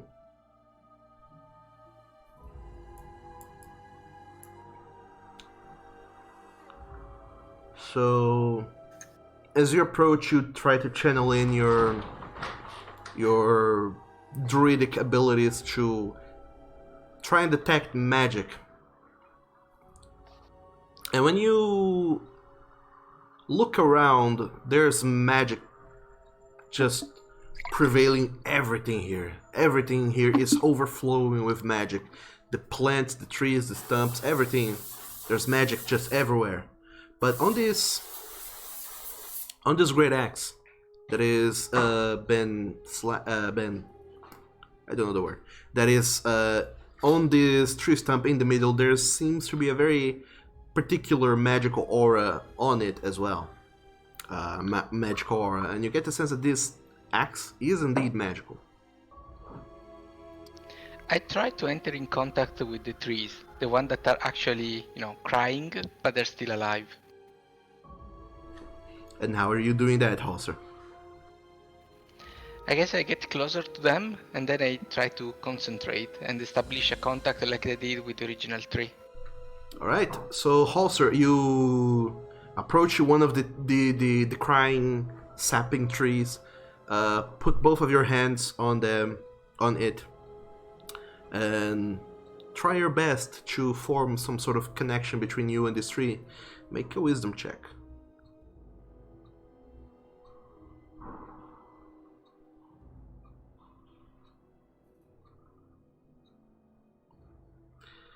As you let this energy all around you sort of permeate yourself, you feel almost as if a little rumbling was coming from the tree itself. Also, you almost feel like the tree itself is alive, and it seems you get the sense your mind is invaded with feelings of sadness. And as you look around, all those trees seems very sad indeed that this have happened. And they all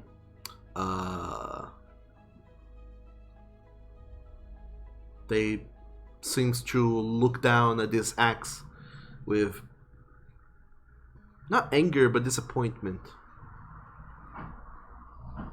Are you trying to get any specific feeling, glean anything more specific from them? I want to understand if they want the axe removed. You get the sense that they don't like it, and they would rather that it was away. Well, when I feel like that, then I start to walk toward the axe with the intent of actually pulling it out. You get the sense that these trees, they really dislike this axe and would rather see it destroyed or something along those lines. So yeah, without my strength, I try to pull it out from the tree trunk. Sure. You run over to this trunk in the middle. You see the axe embedded there. See, I learned a new word thanks to people who have suggested it. You pull out this axe, putting all of your strength into it, and as you pull out, it seems to come out fairly easily. And it just rests in your hands, normally, comfortably even. And there's just a shudder that you feel as a breeze of air just passes by all five of you, rustling the leaves in the wind. And you feel almost like as if the temperature has dropped as you just look around, and the trees, they seem to have they stop leaking sap as the axe just rests in your hand. And as you look at it, it feels like just an ordinary axe, a great axe even, like the one. But I can clearly mention to him that it is magic. Can you actually identify what it does? Is it cursed? If you attune to it, I'm sure you'd find out. You may just want to hang on to it until we can get it checked, but it definitely has some magical properties. I mean, even drowning in magic as this place is, I can tell you that it has magic. Well, we definitely need to remove it from this place because the trees don't like it. So I rather keep it with myself, and then we can identify it later to see what it actually does. I have an idea that may be fruitless at this point, but I'd like to cast Cure Wounds on the tree that we took the axe from, specifically. Alright. Are you doing that, Ojuk? Yep. Okay. So you run over to the middle where Halser just pull out the axe from the tree and you cast Cure Wounds on it. And the tree that was until then leaking sap, it seems to stop leaking sap as well, and there doesn't seem to be any effect, so to speak, as you try to channel in this positive energy into the trees. But you just feel this general warmth, as if this island understood what you were trying to do. And as all of you guys are there, just looking at Ujuk doing this, and Halser just holding on to the axe. I imagine you're what's the term? You're just tucking it away to take it back, right? I imagine he could slip it like behind his backpack with the blade out over his bedroll or something. Yeah. Yeah, that's the idea. Okay, so you're just taking the axe away. Yeah. You just feel, all of you feel a small sense of warmth as the temperature that seems to have dropped seems to rise a little bit again in this island that you're standing on. Zach is very confused. Does anybody want to have a moment to have a ration? I mean, I'm not particularly hungry, but if you like. Well, we kinda just arrived, but yeah, why not? Okay. So I guess I'll pass a ration out to everybody.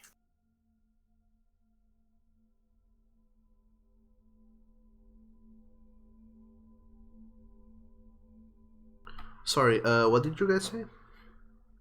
I guess we're taking a moment to eat a ration since we're not supposed to eat anything in this place. Okay. It took you guys about like an hour to go to the swamp, and then 1 hour back, and then another hour and a half to get here. So it's been about some 3 hours since you've been in the Feywild. I would say Okay, then. you're not still like hungry, but you can always feel free to take a short rest if you would like. If we're taking a full short rest, I'm gonna waste another med kit and see if I can't get something better. Sure, you would be replacing your previous role with this new one, though. Yeah. Oh, Can't get much worse than that now. Well then, Well, my turn. wow. I only lost one temporary hit point, and I believe that's the same. Yeah, for Halser it's the same. this has been a productive short rest. Here, I'll use my card and add to that. You can't. It's only D20 rolls. Oh dear. Uh, I can't even get 3. Okay. No, sorry. So, all 5 of you just enjoy a short rest here among the trees, just pondering to yourselves on what this journey is and what the end goal is as well. And I should mention, while Nitra is not doing rations, she was sitting next to one of the stumps, and in her curiosity, she would have tried tasting some of the sap. all right. The Nitria, as you pick up the sap and try to taste it a little bit, it feels oddly salty, and even though it feels viscous in your hand when you taste it, all that viscosity seems to melt away, and it's just super liquidy, and you get the sense, a very familiar sense of having Tears. of tears in your mouth, and you have experienced this feeling before, and this seems to be what these tears were experiencing. Also, make a Constitution saving throw. I'll get ready to use medicine to figure out what's going on with her. All right. Well, while Having she's seen doing her that, just- Zach is doing science and doesn't drink some, but puts it in a vial. Because I'm hoping the con save wasn't super high on this because she just like did fingertip force, but we'll see what happens, Doug. So you're filled with the same sadness of the tree. In fact, it feels almost overwhelming because you're not only feeling the sadness of one tree, but of this whole small orchard that seems very sad and depressed over the loss that just happened. So Nitria, for I don't know, until your next long rest, you're gonna have disadvantage Depression. on disadvantage on wisdom checks and saving throws. Okay, But I'll you try get, to remember that. but you get advantage on charisma checks and saving throws. That okay. I'll try to remember that. Please do. Altered advantage sap.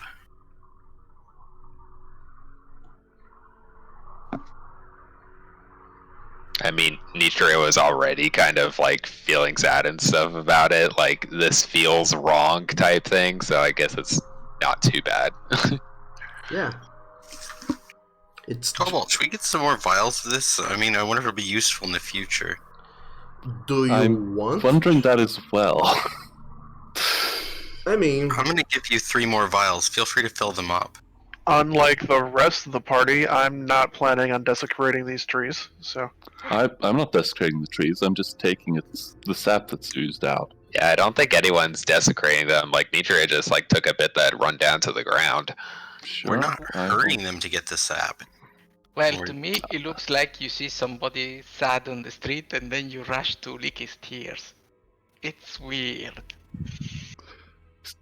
Never mind. We're trying to be helpful and make use of the. We're not trying to insult the trees. Well, I know that a lot of like think it's syrups and Nitria. stuff. I know a lot of syrups and stuff are made out of sap, so I was just curious.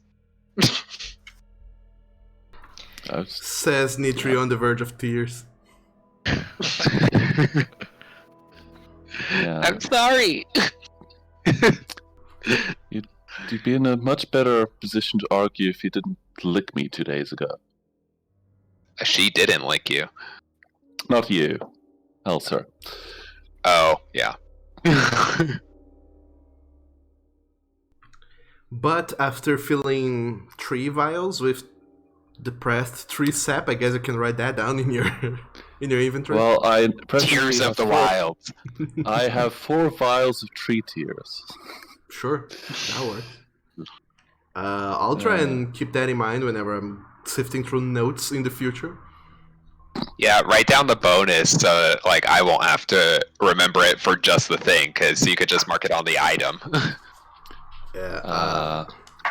So Just thinking in the future, if we run across specific enemies and we need them to have disadvantage, or even if we need a specific advantage, we've got some sap to do it. Yeah, charisma checks against the party are basically totally pointless because they could ultimately just nope it. Yeah. I always question giving monsters intimidation and persuasion. So, after you all finish a short rest and small scientific experiments, what do you do? Well, Doug, this is a practical question for gaming. How late are we going today? Not much. I just wanted to get to a better stopping point. So, at most, some 20-30 minutes, not more. So we might as well head back to town and try to identify the rest of this stuff, including the axe. Weren't we on the way to the library, and a good point could be leaving off at the library once we get there? Sure, but then again, it's up to you guys. What do you want to do? I'd be curious about the axe, to be honest. Yeah, I'm very curious about the axe in the books.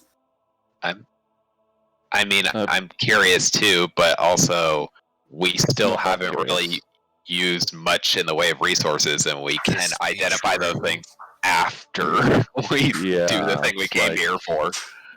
But I mean, now that we know our way, if we when we come back, we should be able to find this lake and then the library beyond. I mean, we are Well, not sort of necessarily. on a time Yeah, thingy. like we're like probably close to this library thing that we were sent initially for, and we can identify all these things we found after we get back. So it's like we could go back, identify them, then come all the way back here, or we could just finish the thing we were doing, get things True. that we're probably going to identify when we get back as well. But I'm thinking if we run into anything unfortunate at the library, having the knowledge of Halser's new magic axe would be a benefit. I mean, at the moment, I suspect it's a cursed axe of tree felling.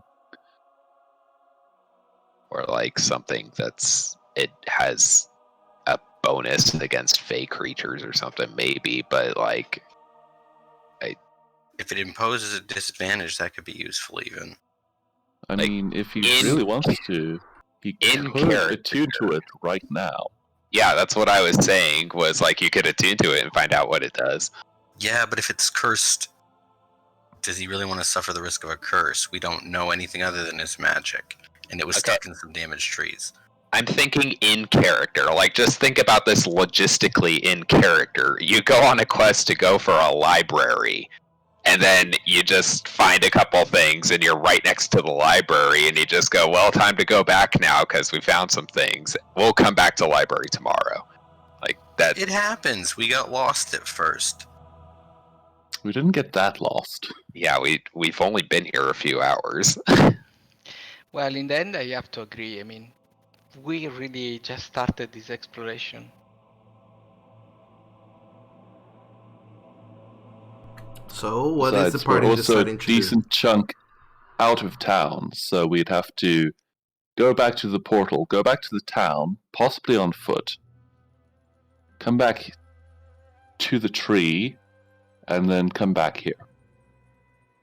Well, I mean, I'll follow the party, but I've already said that I'm not wanting to go to the library with unidentified items.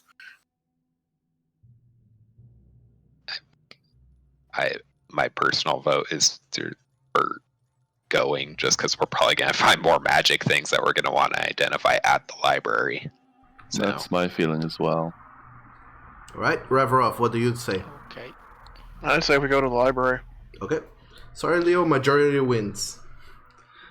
You all stand up, prepare to keep moving towards the library, which, according to the scouting reports, is after the Lake of Lilies in the same direction you were going. And you get up and start moving that direction. So, Halser, if you would, please make another survival check. I don't know. Oh, well. Everyone dies. Suddenly, no more ratting. The hills are alive.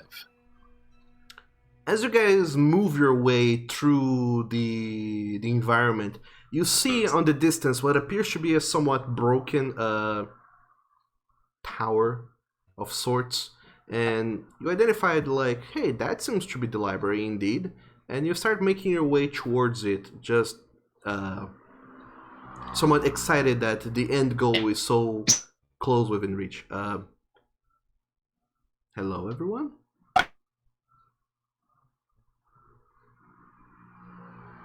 Have I gone robot again? You were for a bit, yeah. Can everyone hear me now? Everybody who's trying to go robotic. Yeah, I think my Oh. connection's also cited as slow. No, my connection. It's So, back now.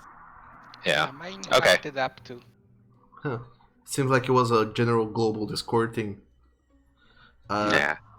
So, all 5 of you start marching that same direction, apparently southwards. and you make your way a little bit further away from the grassy fields that you have been traversing thus far, and you see in the distance a broken tower, and you feel eager that the end goal is so close and so near, and you start marching over there a little bit more hurriedly, noticing that, hey, it's nearly done, our thing. And as you start making your way in that direction, you notice quickly, and well, once it has happened, unfortunately too late, that the land here seems to have been broken in some way. You're not entirely sure, maybe some sort of earthquake or whatever, but the level of the ground is very off at several points. And Halser, you lead the party into a small pit.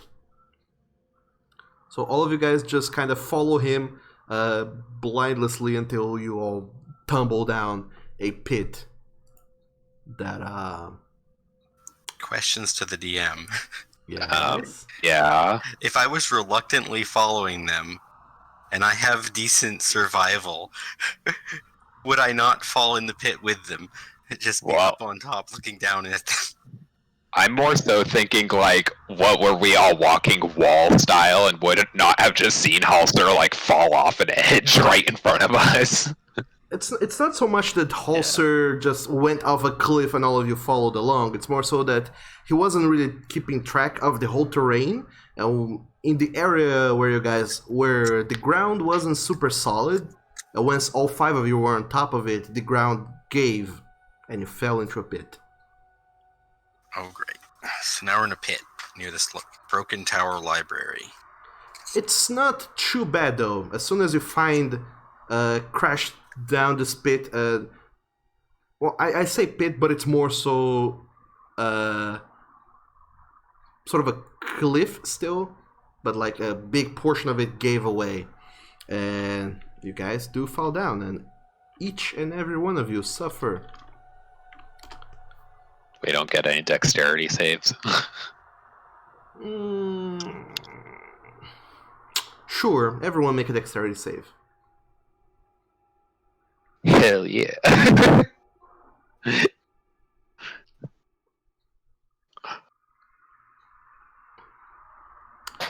And everyone makes it, so you suffer only 5 points of bludgeoning damage from the fall, unless you have something that allows you not to suffer damage, Nitru? I don't think so. No, I have good dex and I wanted to capitalize on that. Oh yeah. Yeah, fortunately, Well. dexterity is my And for Second me, it's best time save. to use the temporary points. Yeah. along with strength and constitution. Yeah, unfortunately, this is my one character that doesn't have Feather Fall. So it's but a minor setback having tumbled down this very short hill, and as you look back, you can see that it's not a hard climb back when you eventually make your way back here, but this fall hurt a little bit, but it's not enough to throw a hammer into your guys' plans. And you keep on marching towards the tower. As you arrive, you notice that the entire upper portion of the tower is more than gone. The door that apparently was there is no longer there. And at the tower, the only thing you see is that it's round, and there's just a staircase going down.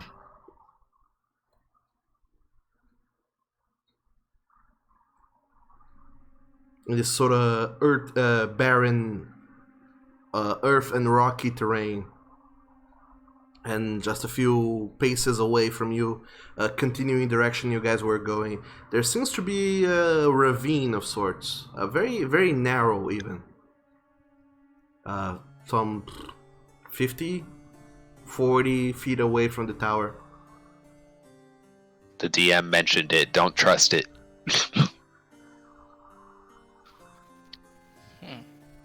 But here you are at the tower, which is on this side of the ravine, and there's just a staircase that leads down.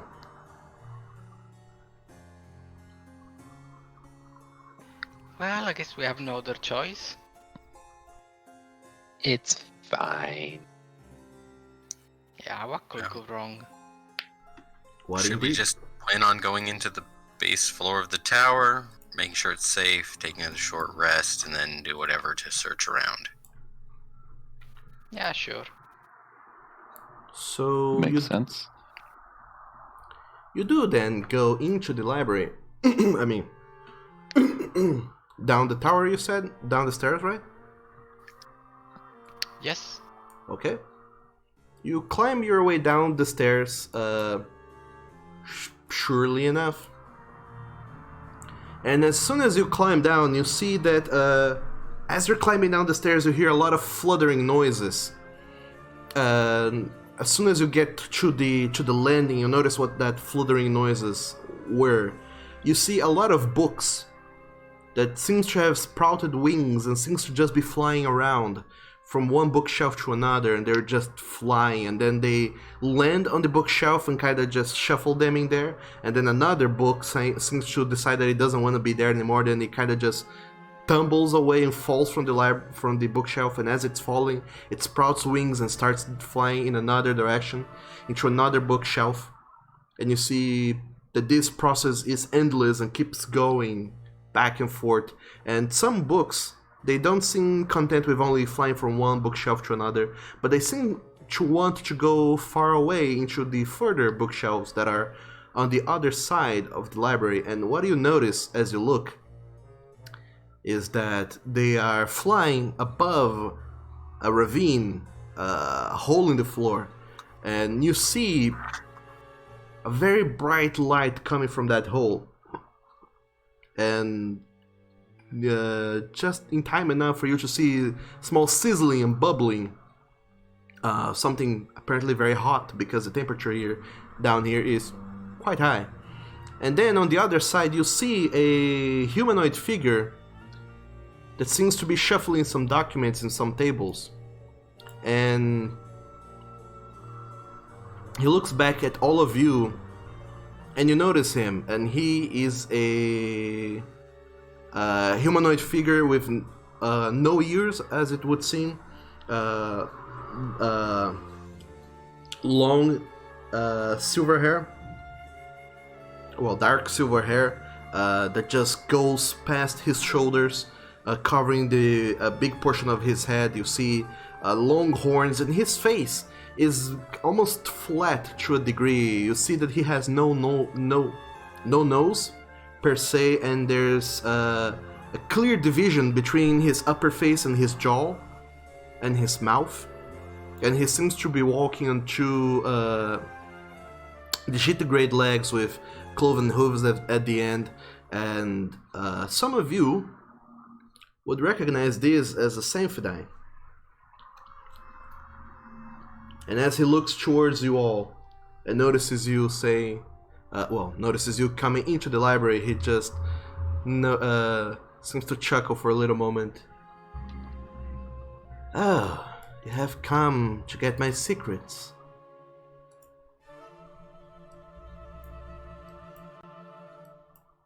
Did we come here to get their secrets? I can't even remember what we were to saying. investigate the library. I guess we do. Oh, we were. To be honest, we were sent sent to here look to- around. We were sent here to pick up a certain magic item, and we weren't even told what that magic item was. Can we He say this out loud? he I'm seems gonna a, speak up and say hello in common. he seems to notice all of you coming in and say, "Hello. I see who you are. You're from the guild. The Adventurers Guild. I can Yeah, that air of guild adventurers is very unique, very hard to confuse. Very, very hard to confuse. This vessel was once from the guild as well. But now, Does Nitria notice something up with them right away? just that he seems... Make an insight check. This vessel, so who are you actually? Yeah, as soon as he said vessel, that would have ticked her off. Or no? Nope. You just kind of quizzically kind of tilt your head to the side a little bit, and he just notices you all and says, "Well, no matter. I've managed to kill several of you before.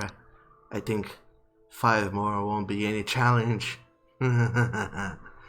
And you see now that this Symphony, his whole body starts morphing out and expanding into this very odd, almost amphibian-looking creature. You see that he grows in size tremendously. With DM's permission, I'm not even going to bother readying the flask. I'm just going to drop it in the sling and wing it. Okay. Ah, So, as this creature is midway through transforming into what appears to be a large green frog, Ojuk decides that he's having none of this bullshit, and he just puts a flask into his sling and just starts spinning and lobs it at it. And well, we will see what happens next time. As Fun, exciting. all of you seems to find yourselves in a small library with a big green monster. And with There's a magic carpet. and with a flask of oil flinging through the air towards the creature, and that's where we will pick up next time with the result of that throw. God damn you, Leo. What a cliffhanger. Hey, it's clearly threatening to kill us. That's not friendly. Oh, sure. Well, definitely not. Sure. But, yeah. All reasons gone out the window. This just means we get a playing card right at the start of this battle. You get a And I what? hope for once it's something bigger than Our a 4. playing card. I truly hope it's something bigger than a 4. Well, we shall see what happens. And, boy. We shall see what happens. God damn you, I'm definitely not gonna remember to ask you to roll for an attack roll before that, so you'll have to remember of that, Leo. Yeah, I'll remember. Remind me, rather. But... oh, haha. Sure. That works. Jump distance is really low. It I is was just strength. looking at. which means Yeah, I don't get Oh, no, it's not your strength modifier; it's your strength score. Okay. yeah. I was like, you can run 10 feet and jump 1 foot.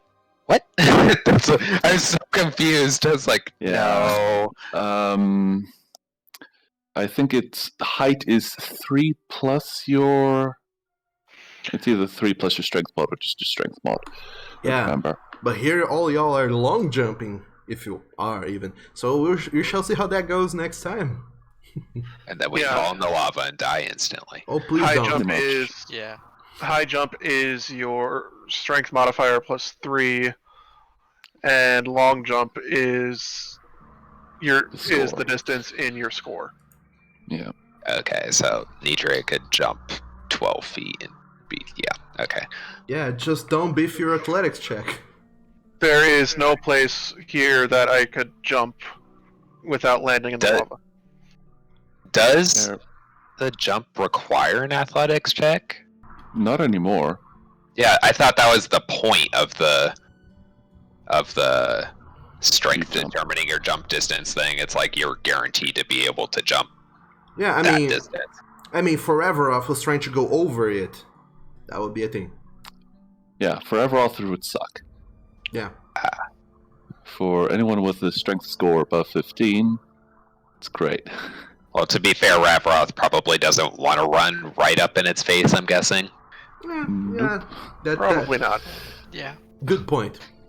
But in any case, you guys, yeah, this is where we're gonna end today's episode with a small cliffhanger for you guys, doing Feywild battles. So, yeah, we shall see how that goes.